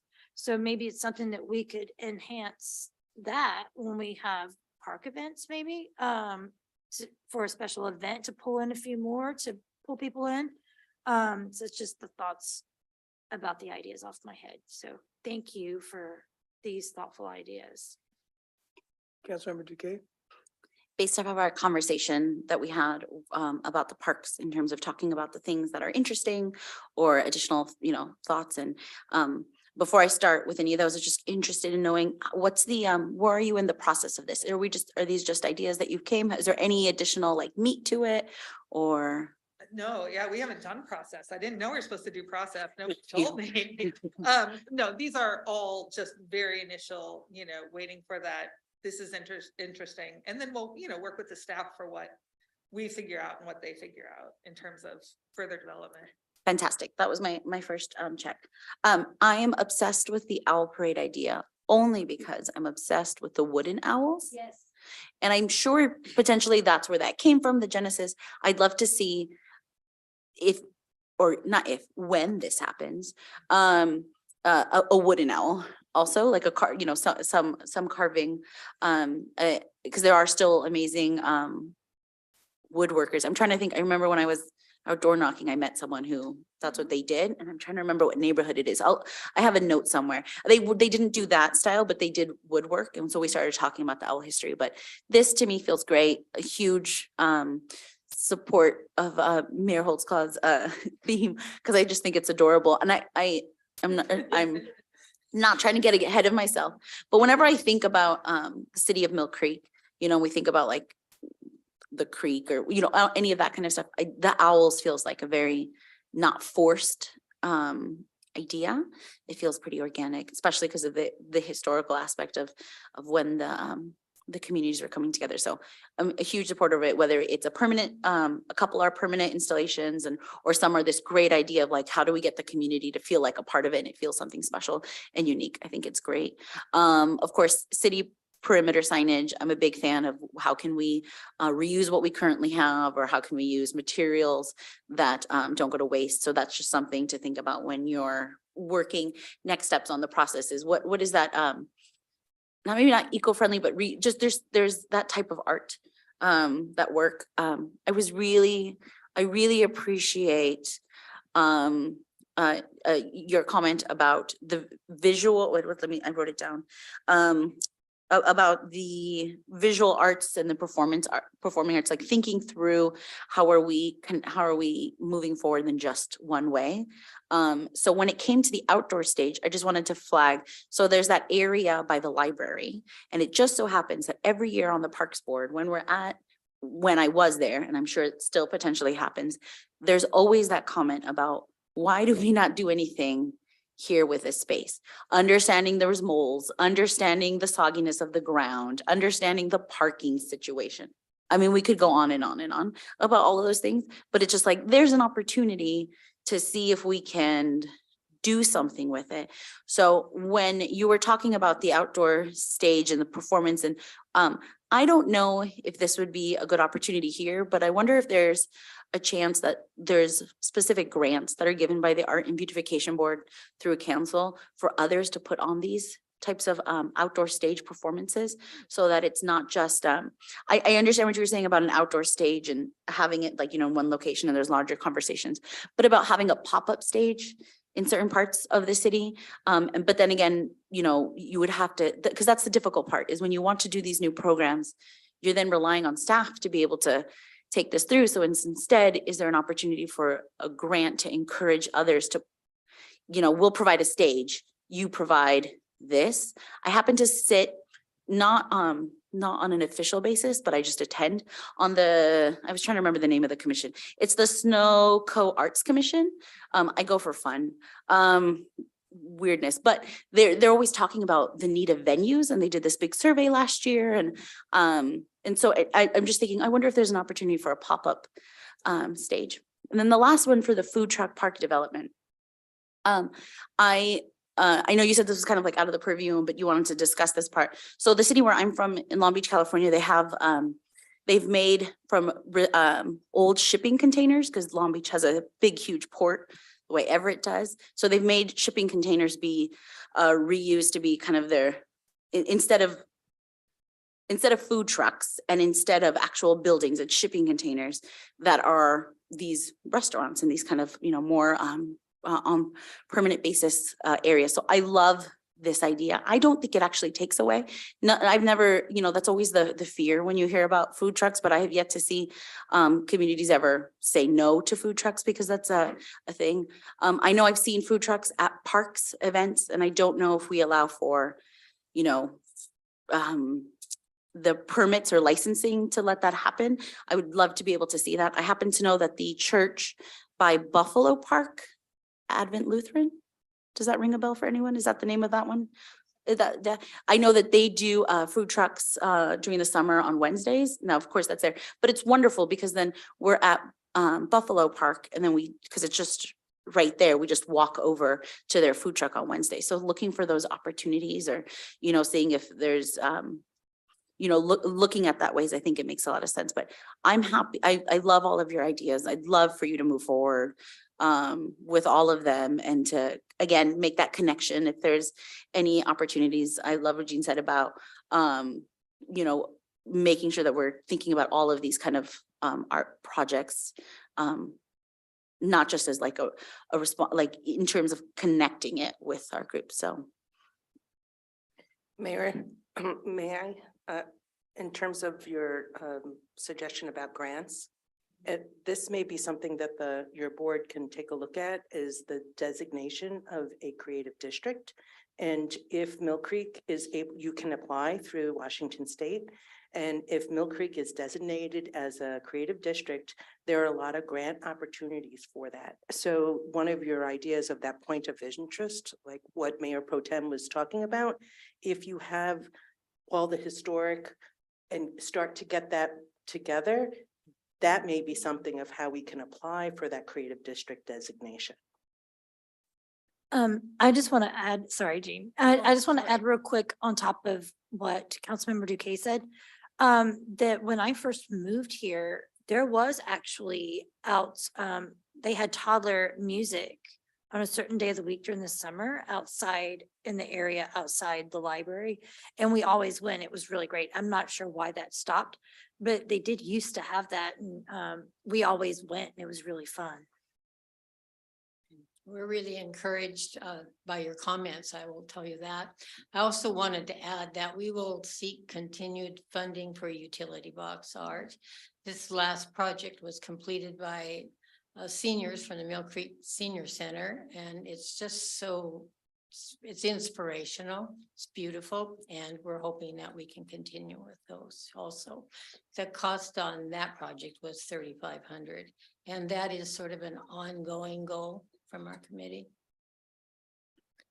If I was to provide my direction on these, I think the first bullet point, we definitely need to involve the A&B board, but I think that's part of what we've already authorized with the earlier action. And I would say that the A&B board definitely needs to be part of the implementation of that as the staff dives into that.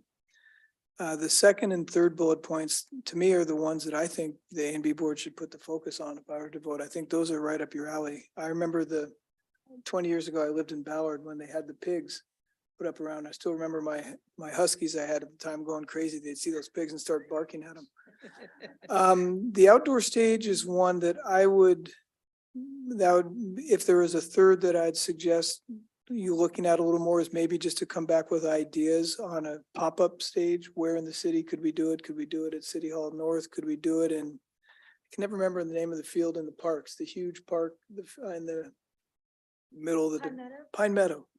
I mean, it's one of the larger grassy, open, flat, grassy areas in the city. The food truck and the outdoor stage, I think on a permanent basis, is something we'll probably look at with DRCC as we move into that planning. The food truck, it's an interesting idea. I just wouldn't put it at the top of my list to pursue right now. I think these other ones are more up your guys' alley and things you could come up with some more constructive input for us. Councilmember Steckler. Just hearing the feedback, I thought I'd add this to I agree with you. I think the DRCC is going to be a better place for an outdoor stage. For permanent. Permanent, yeah, but the beauty of having the outdoor stage is just that it's always there, and that kids can jump up on it, or anybody can just jump up on it and just start to impromptu performance. That's part of the beauty of it. But I really like the pop-up, and I have seen in the city of Shoreline, they did this. They took a trailer and they cut out the side of it, and it rolls up. And inside it was a stage. It had lights, it had sound, it had speakers, had everything. It was self-contained. A city truck pulled it in to a location and then unhooked it or stayed hooked up. And the performers would perform, and it was an impromptu concert or an impromptu show all over the city. And what was nice about that was Shoreline was trying to show people different spots of Shoreline. And so same idea here, the Mill Creek stage is over by 132nd and Seattle Hill Road, or it's over here in Town Center, or it's over here in some other place. So it would kind of be performing all over Mill Creek. But that is something that we could probably get a price from City of Shoreline, what they spent, just FYI. Or City Hall North, or the open space in the middle of the farm that was designated for community. gatherings. That's a great spot. Or any strip mall is a great spot for a concert. And we could drive in food trucks. And then you can bring in the food trucks. And Hand I'm out gonna maps of our trademark points of tonight interest. who's. Yeah, coming to no Mill problem Creek. with short-term food trucks. Long-term food trucks, I guess I see the point of, yeah, it could be a problem. Yeah, I think that we could do a built-in outdoor stage, but I think a portable is actually more what I've had in mind. I'm concerned about storage. I'm concerned about how much effort it takes to put it in and out, but I think we could get so much use out of it. So I think the direction on that would be come back with some more specifics on ideas of, where we could do it, ideas, what months of the summer. I'm not sure we have a temperate climate, but we have fair weather. Washingtonians tend to be fair weather. City manager. Yeah, thank you, Mayor. Thoughts about an outdoor stage, and learned this from Director Todd, but comes with a stage comes traffic. Whether it's an amphitheater or a stage as well. So whether you hold, geographically, you gotta put that in the right area. The second thought is on, I don't have anything against owls. And I don't. I mean, I'm Japanese, and they're good luck in the culture in Japanese culture. But I do know there's a lot of animals have certain symbolism associated with it. So those are things you need to consider as well. That's the type of thing that we'd ask the A&B board to consider as they look into it. And that's all I have, Mayor. Thanks. Thank you. Thank you. The A&B board first came up with that idea. It's funny. They thought about doing it at the park over at Buffalo Park. The new park at the time was called Buffalo Park, but now it's called Sanctuary. And so they thought about doing buffaloes. And they're actually fiberglass buffaloes, but there's no way to make them look cute or attractive or anything when you paint them. Can't put lipstick on them. You cannot do it. It's a very difficult creature to paint. So they went away from that. I think we have pretty good direction there. Okay. Okay, so these last ones are just staff wanting to get the temperature of where council would fall on these. So we were looking at a street tree policy, a plan, and then starting some of the first projects. So we had developers come in and they put these trees in between, the road and the sidewalk. And a lot of them, as the trees are getting older, the sidewalks are starting to age, and the trees are starting to push the sidewalks up. They're cracking them. They're not necessarily the correct trees that should be there. So we're noticing that we have some larger trees with the inadequate root structures that could become a liability for the city for personal safety issues during storms. If something were, like if one of the trees were to fall down. So this was just our first, so 150,000 is not going to be enough to do all of the trees, but we were discussing just assessing what the issues are, what are trees that are the worst problems, and then looking at those repairs and replacements. So the sidewalks, taking what trees need to come out. And then just as an example, maybe we would do the Brighton neighborhood or the Aspen, or we'll look at parks and we'll address the parks first. So this is just an idea. If that's not the direction council wants to go, that's not a problem with staff. Quick comment on that, to be fair to developers. The issue started, I think Director Todd will back me up, is the developers plant the trees based on the city's tree list of what are approved trees. And the city, for a time had trees on there that probably should not have been on the list for being in the planter strip. And we have since updated the tree list to remove the trees that shouldn't be planted. So going forward, it shouldn't be a problem. But we still have the trees that were planted in the past pursuant to the city's approved tree list that we have to deal with. So the other one is a tree assessment, restoration and maintenance plan. Just having someone come in and do a comprehensive survey on what condition our trees are in. I know there was mention of laminated root rot in some trees. You know, we need to just know exactly what we're dealing with, any kind of potential disease issues, and then just we really need to propose a plan to proactively address any kind of issues, whether it's thinning or removing, deciding that there's a more suitable type of tree that should be in certain locations, that kind of thing. So sightline issues, taking care of those problems, again, diseases, and then removal of trees that are needed if we were to have some kind of a storm. If it was decided that that tree could be a liability. Before I get to Mayor Pro Tem, I think staff should look at chapter 7615 of the state statutes. A couple of years ago, the legislature updated the urban forest management provisions. And there is some grant funding available and guidance provided by the Department of Natural Resources to assist local jurisdictions in assessing their tree canopy and coming up with voluntary programs to preserve and deal with these types of issues. So before we make any decisions on whether to allocate money, I'd ask that you look into that to see if that might be something we could utilize. Can you repeat that chapter again? 76.15, urban forest management. We weren't proposing an urban forest canopy kind of thing, 'cause that's a huge project. This was just simply looking at our own parks and figure out how bad off we are. Yeah, but I'd still, 25 grand is just a plan to say, assess and plan for our trees, and taking them down is very expensive. yeah, and I don't know to what extent it would or wouldn't apply, but it may. I just don't know. Mayor Pro Tem. Thank you, Mayor. I just want to add, I think both of these are extremely important.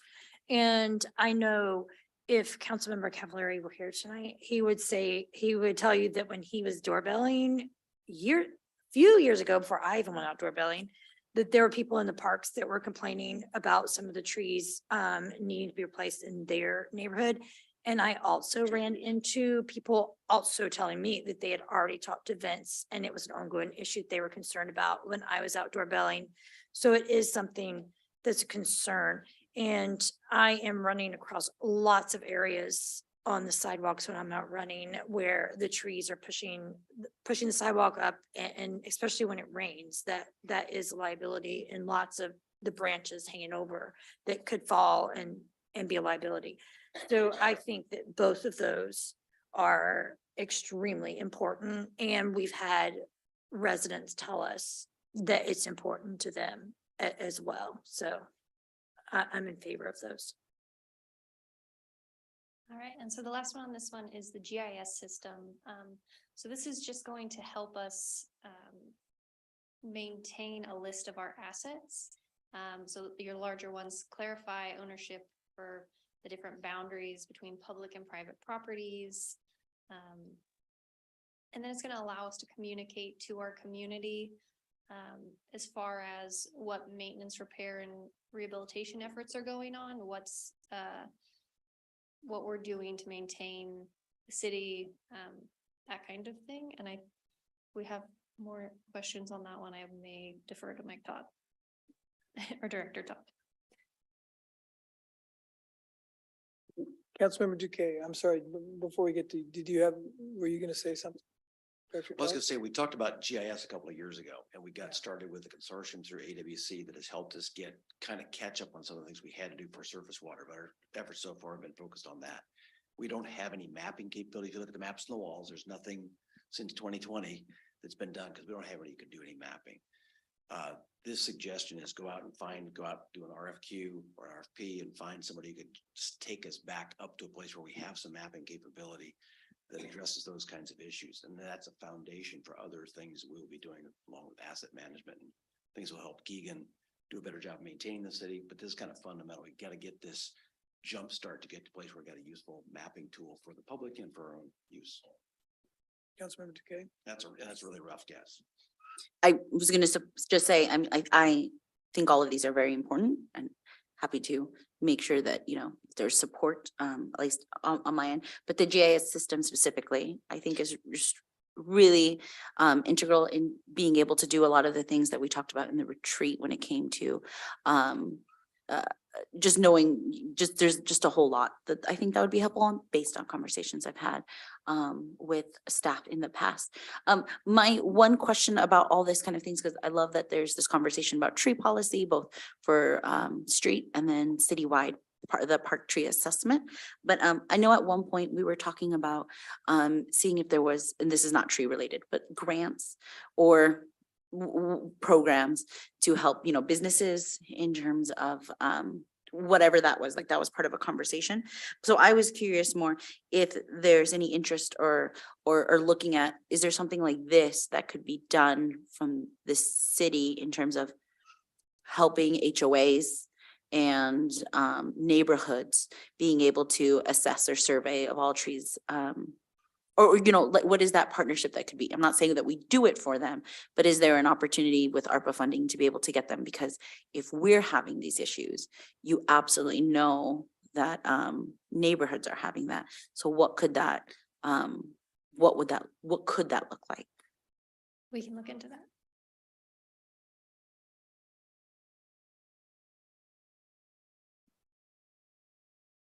I would just say big thumbs up on the street tree policy. That'd be the top of my list on those. How did you want to proceed with these? Because we don't have an ordinance before us tonight, so. I mainly just wanted to make sure, if there was support on these, then we can do some more Okay, digging on them. And bring them back to us. Okay. All Any- right, so Oh, go ahead. this is the very last slide, well, for the additional projects. So the other ones that we would talked about are just, there are a lot of different tables and benches that need, some of them need replaced, but some of them only need, you know, they need to be power washed, maybe sanded and then painted or stained. So we were discussing potentially 50,000 for that. Our personnel manual does need quite a bit of work. We have been doing different MOUs, updating it. But we do need to do a pretty big overhaul on that. Same thing with the police policy. I believe we have 2 of them that they are working from. They had started a revised version, I believe. And so we were just looking at up to $50,000 to have a contractor assist with getting these all together because it is a pretty big project. We had 35,000 for a UAS program. So this would be training and the 2 UASs for the police department. So this does help with safety. And I think if you have specific questions on this one, I'll defer to Chief. So there's that. And then the last one is a training room upgrade. So we did get some furniture from the county. And we now have a training room that is absolutely fantastic. Hats off to Chief. He did really, really well, and everyone that's helped set that up. So that was free, I believe. And so now we're just looking at how do we outfit this room and really finish it and make it so that it's the most useful and this room can possibly be. So for us to hold trainings, so then we get free training. We'll bring in other like cities and jurisdictions, but having a projector, possibly TVs, a whiteboard. They had said the glass ones were better because they don't stain, that kind of thing. So this is what this last piece is. It's just bringing that new training room into a condition where we could really use it. All right. Any questions? Councilmember Steckler. Yeah, first question, and then I would like to get a little more information on the unmanned aircraft system, because I have no clue. I was surprised that out of all these, and maybe I missed it, or maybe you talked about it.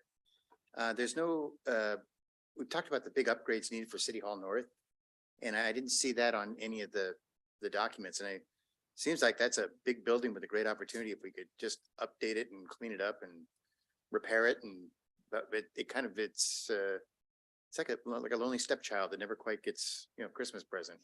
I'm thinking we may be discussing that later today. But we do have that, I believe that is on the legislative agenda, Oh, okay. and we were potentially proposing it for state funding. If not, I think it would be a great use of ARPA funds to update that building. That's definitely a one-time expenditure. And, okay, Chief, what's an unmanned aircraft system? So that's the official wording for what we would refer to commonly as a drone.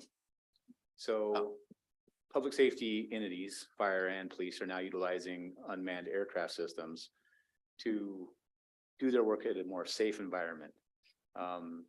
They are a force multiplier. They allow us to have a bird's eye view of incidents that we would possibly deploy a canine for, things of that nature, where we're in hot pursuit of individuals, missing children. There's just a lot of, or missing adult endangered persons. There's just a lot of uses for that technology, and leveraging that technology is one of the 6 pillars of 21st century policing model.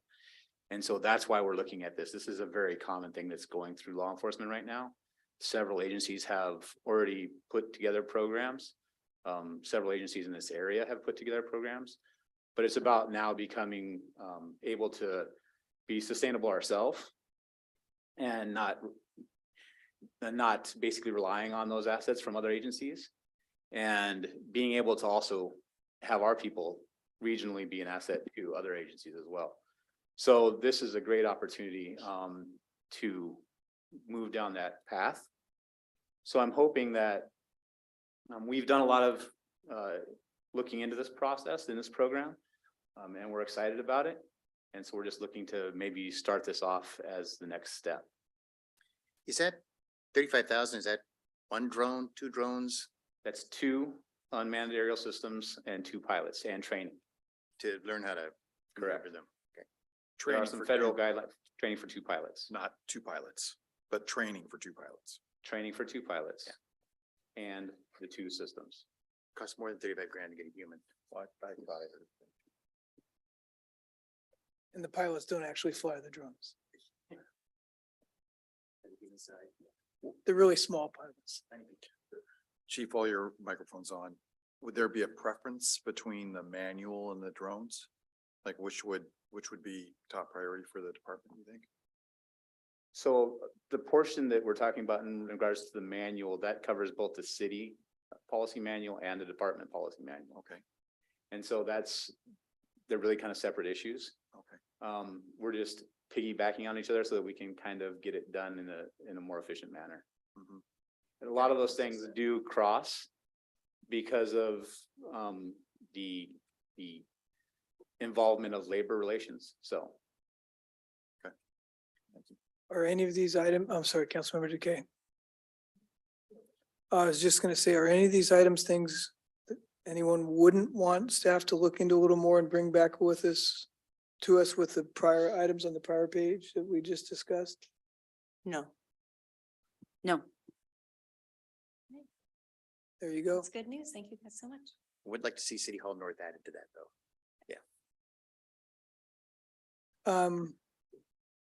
Martin, or I'm sorry, can we have a motion to extend the regular meeting till 10? I don't think we're gonna take that long. We've had a robust discussion. Motion to extend the meeting to 9:45. Second. All those in favor, please say aye. Aye. Aye. Those opposed, abstentions? Okay, in light of that motion, I'm gonna punt an item 9A to our agenda next week. We'll have that discussion next week, given the hour of the day, hour of the evening, and we'll move into the consent agenda. Item A is approval of checks number 65573 through 65704 and ACH wire transfers in the amount of $840,333. Audit committee was Mayor Pro Tem stepping in for Councilmember Cavallari and myself. Any exceptions?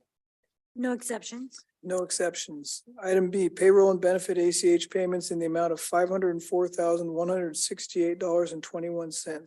Exceptions? No exceptions. No exceptions. And item C, city council regular meeting minutes of January 10th, 2023. Can we have a motion to approve the consent agenda? Move to approve the consent agenda. Second. All those in favor, please say aye. Aye. Aye. Those opposed? Abstentions? The consent agenda is approved. Reports, city manager. Thank you, Mayor. One thing that we will be coming up, that we will be presenting next week, which we pulled off the agenda to this week because of the length that we expected, and sure enough, it did go longer than we thought it would, is the update for 2022 that and our deputy city manager will be presenting next week with an update on kind of our accomplishments for 2022. And that's the only report I have. We have some staff reports that will be presented by our acting HR manager as well as our director of public works, and then I'll finish off with the report regarding our volunteer coordinator. So I'll pass it to Naomi.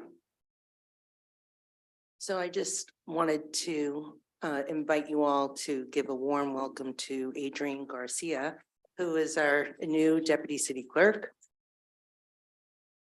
Adrian has come to us from the city of Kirkland. He's been working in the city clerk's office there. I do have to tell you, he's been here for 1 week and it feels like way longer. So I've been really very grateful to have him. He's been able to just jump in at the pace that we're working here with the leadership team and really just getting right into it. Adrian has a master's in policy studies and a bachelor's degree in economics and public policy. And he does have aspirations to take all this work back to his community, to be an assistant deputy city manager or assistant or a deputy city manager to come. So we're really happy to have him here to learn about our community and to bring best practices from Kirkland over here to Mill Creek. Welcome. Welcome.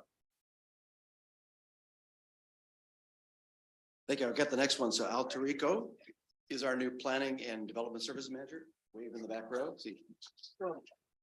I promised him the meetings didn't go past 8:30 by, I was wrong. So.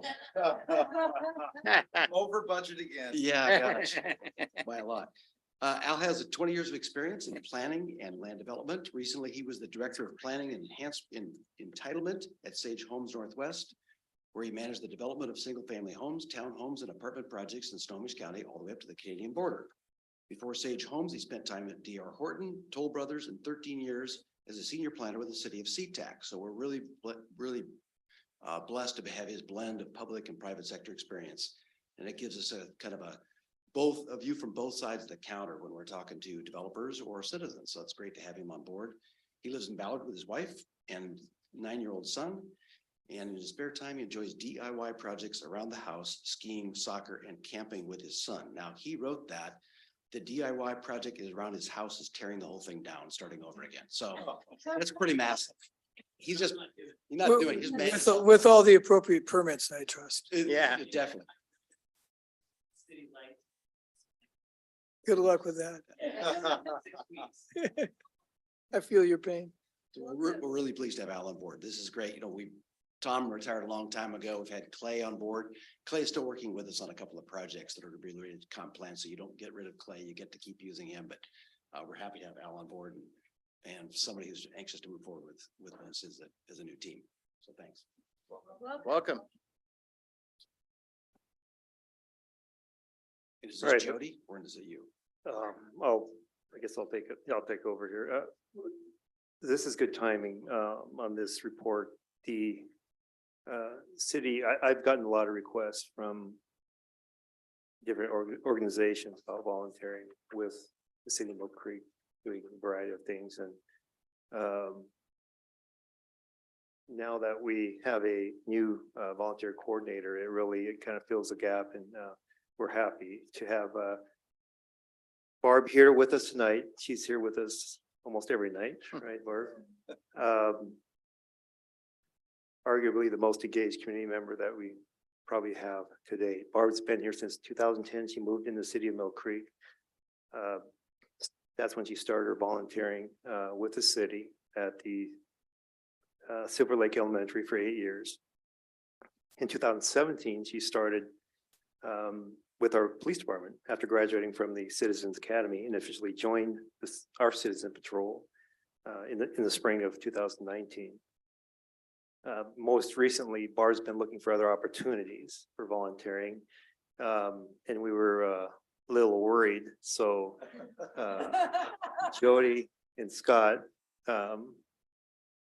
pulled her back and said, "Hey, we have something." And so our marketing and communications came up with a good idea of how we can utilize Barb to help us move forward and bringing groups together to help and leverage these community members to help us move forward in a lot of these projects. So we're happy to have her here, and she'll be still working with the Citizen Patrol. So she'll be pretty busy, and that's our goal, is keep her really busy. So, all right. So thank you, Barb. Congratulations. I would like to propose, we have a lot of new staff members, and the police chief just mentioned, we take pictures with our new officers. How come we don't take pictures with our new staff? So let's, Keegan and Armina, everybody. Oh, that's right. Come on.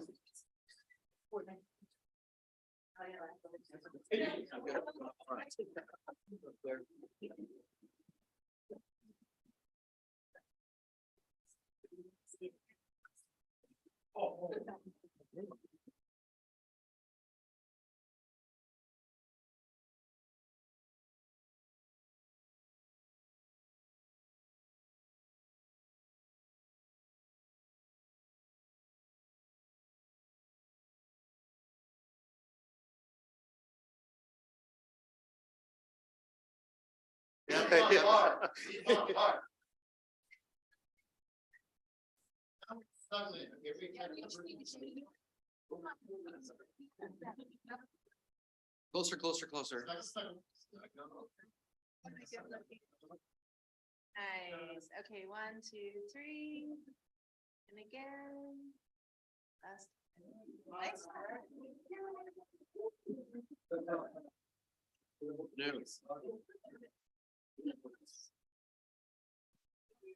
Prioritize those updating the personnel policies. Yeah. Oh, gosh, I feel my lack of drugs kicking in.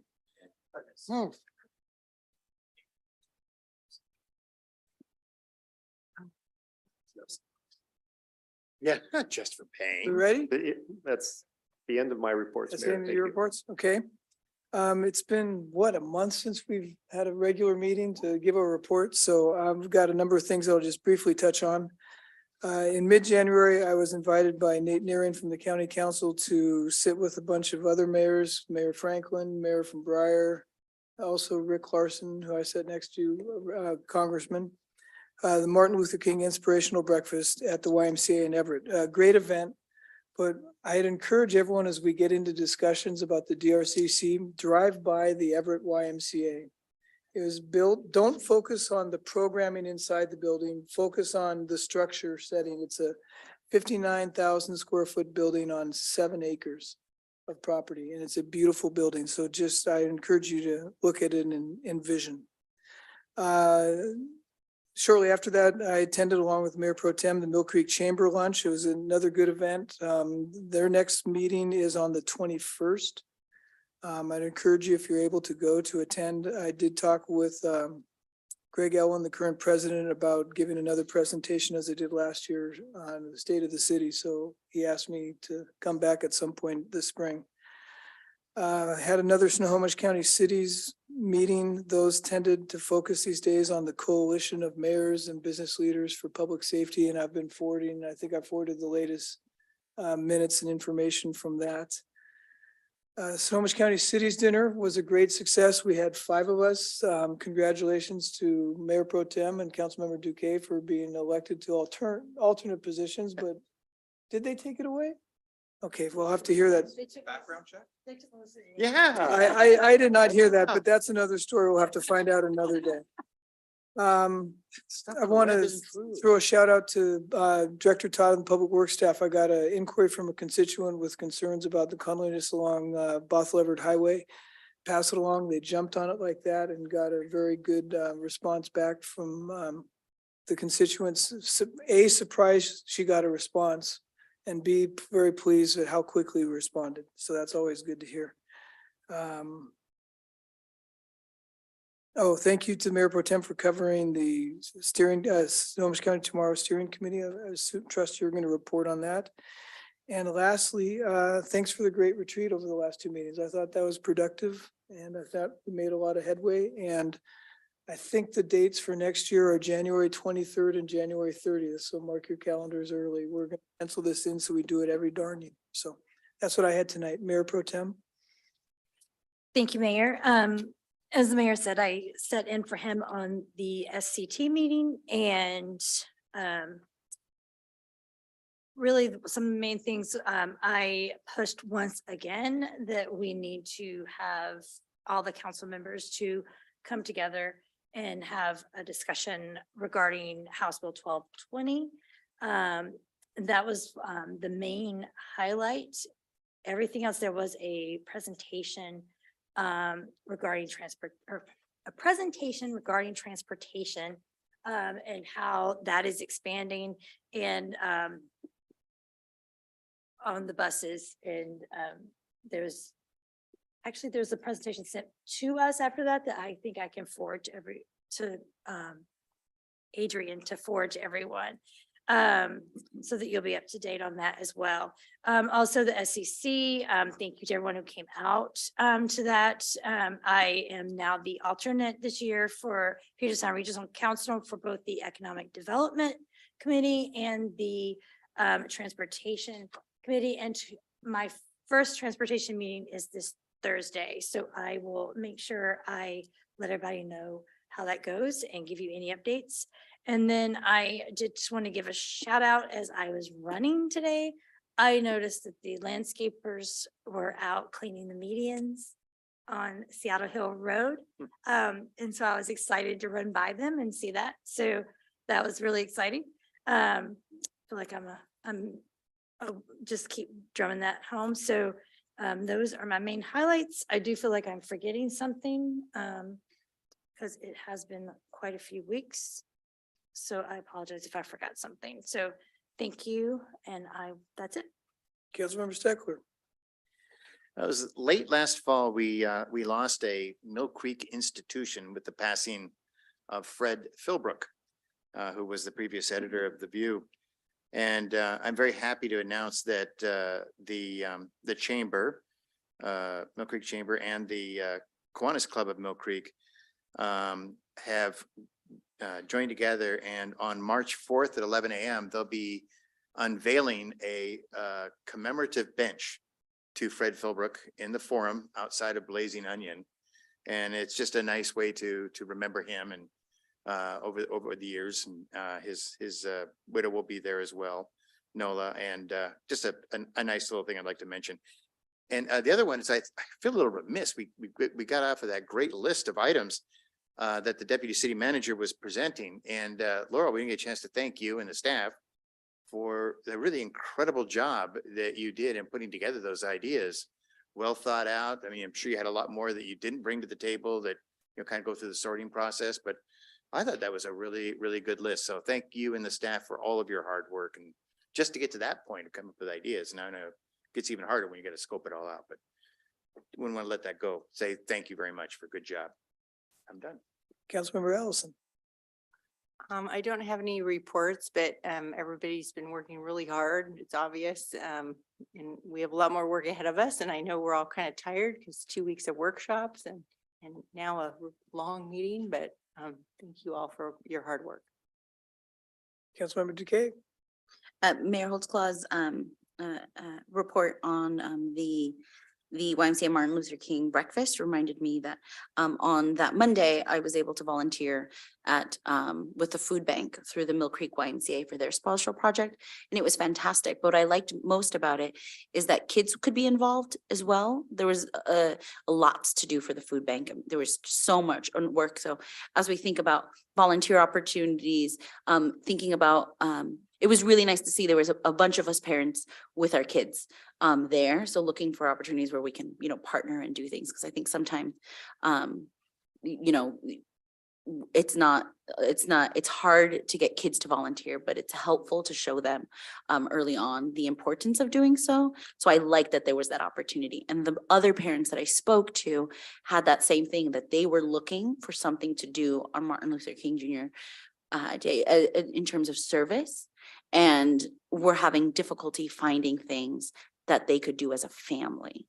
So as we think about that, for whether it's an earth cleanup or, or I know I saw on Facebook, there's the North Creek Trail with the youth, Mill Creek Youth Advisory Board, but thinking things, how to promote opportunities for families to come together for those services, I think is really helpful. So thank you for that reminder.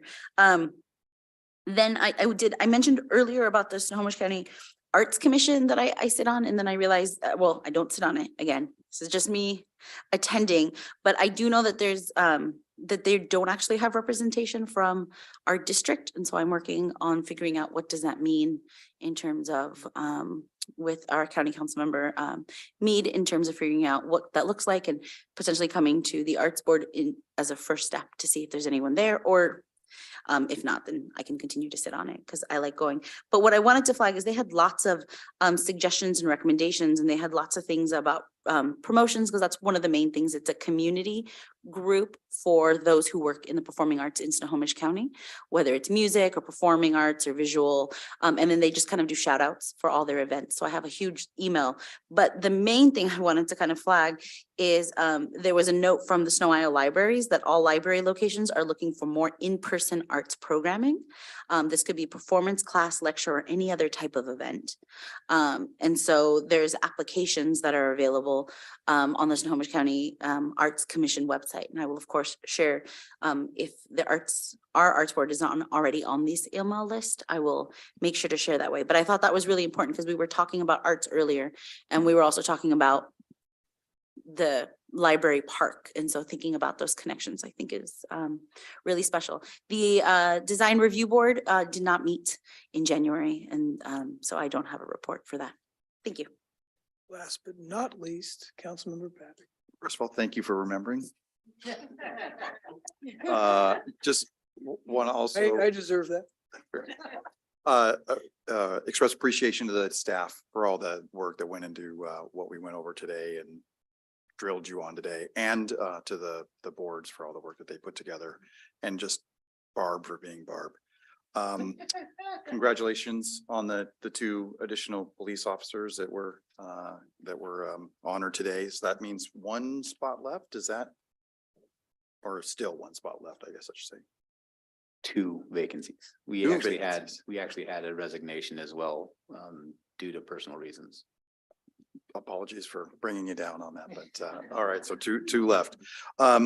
Let's see, I think it was late last week, the Mill Creek Chamber had their Engage community evening event, first one I think they've had since the pandemic. There was great turnout.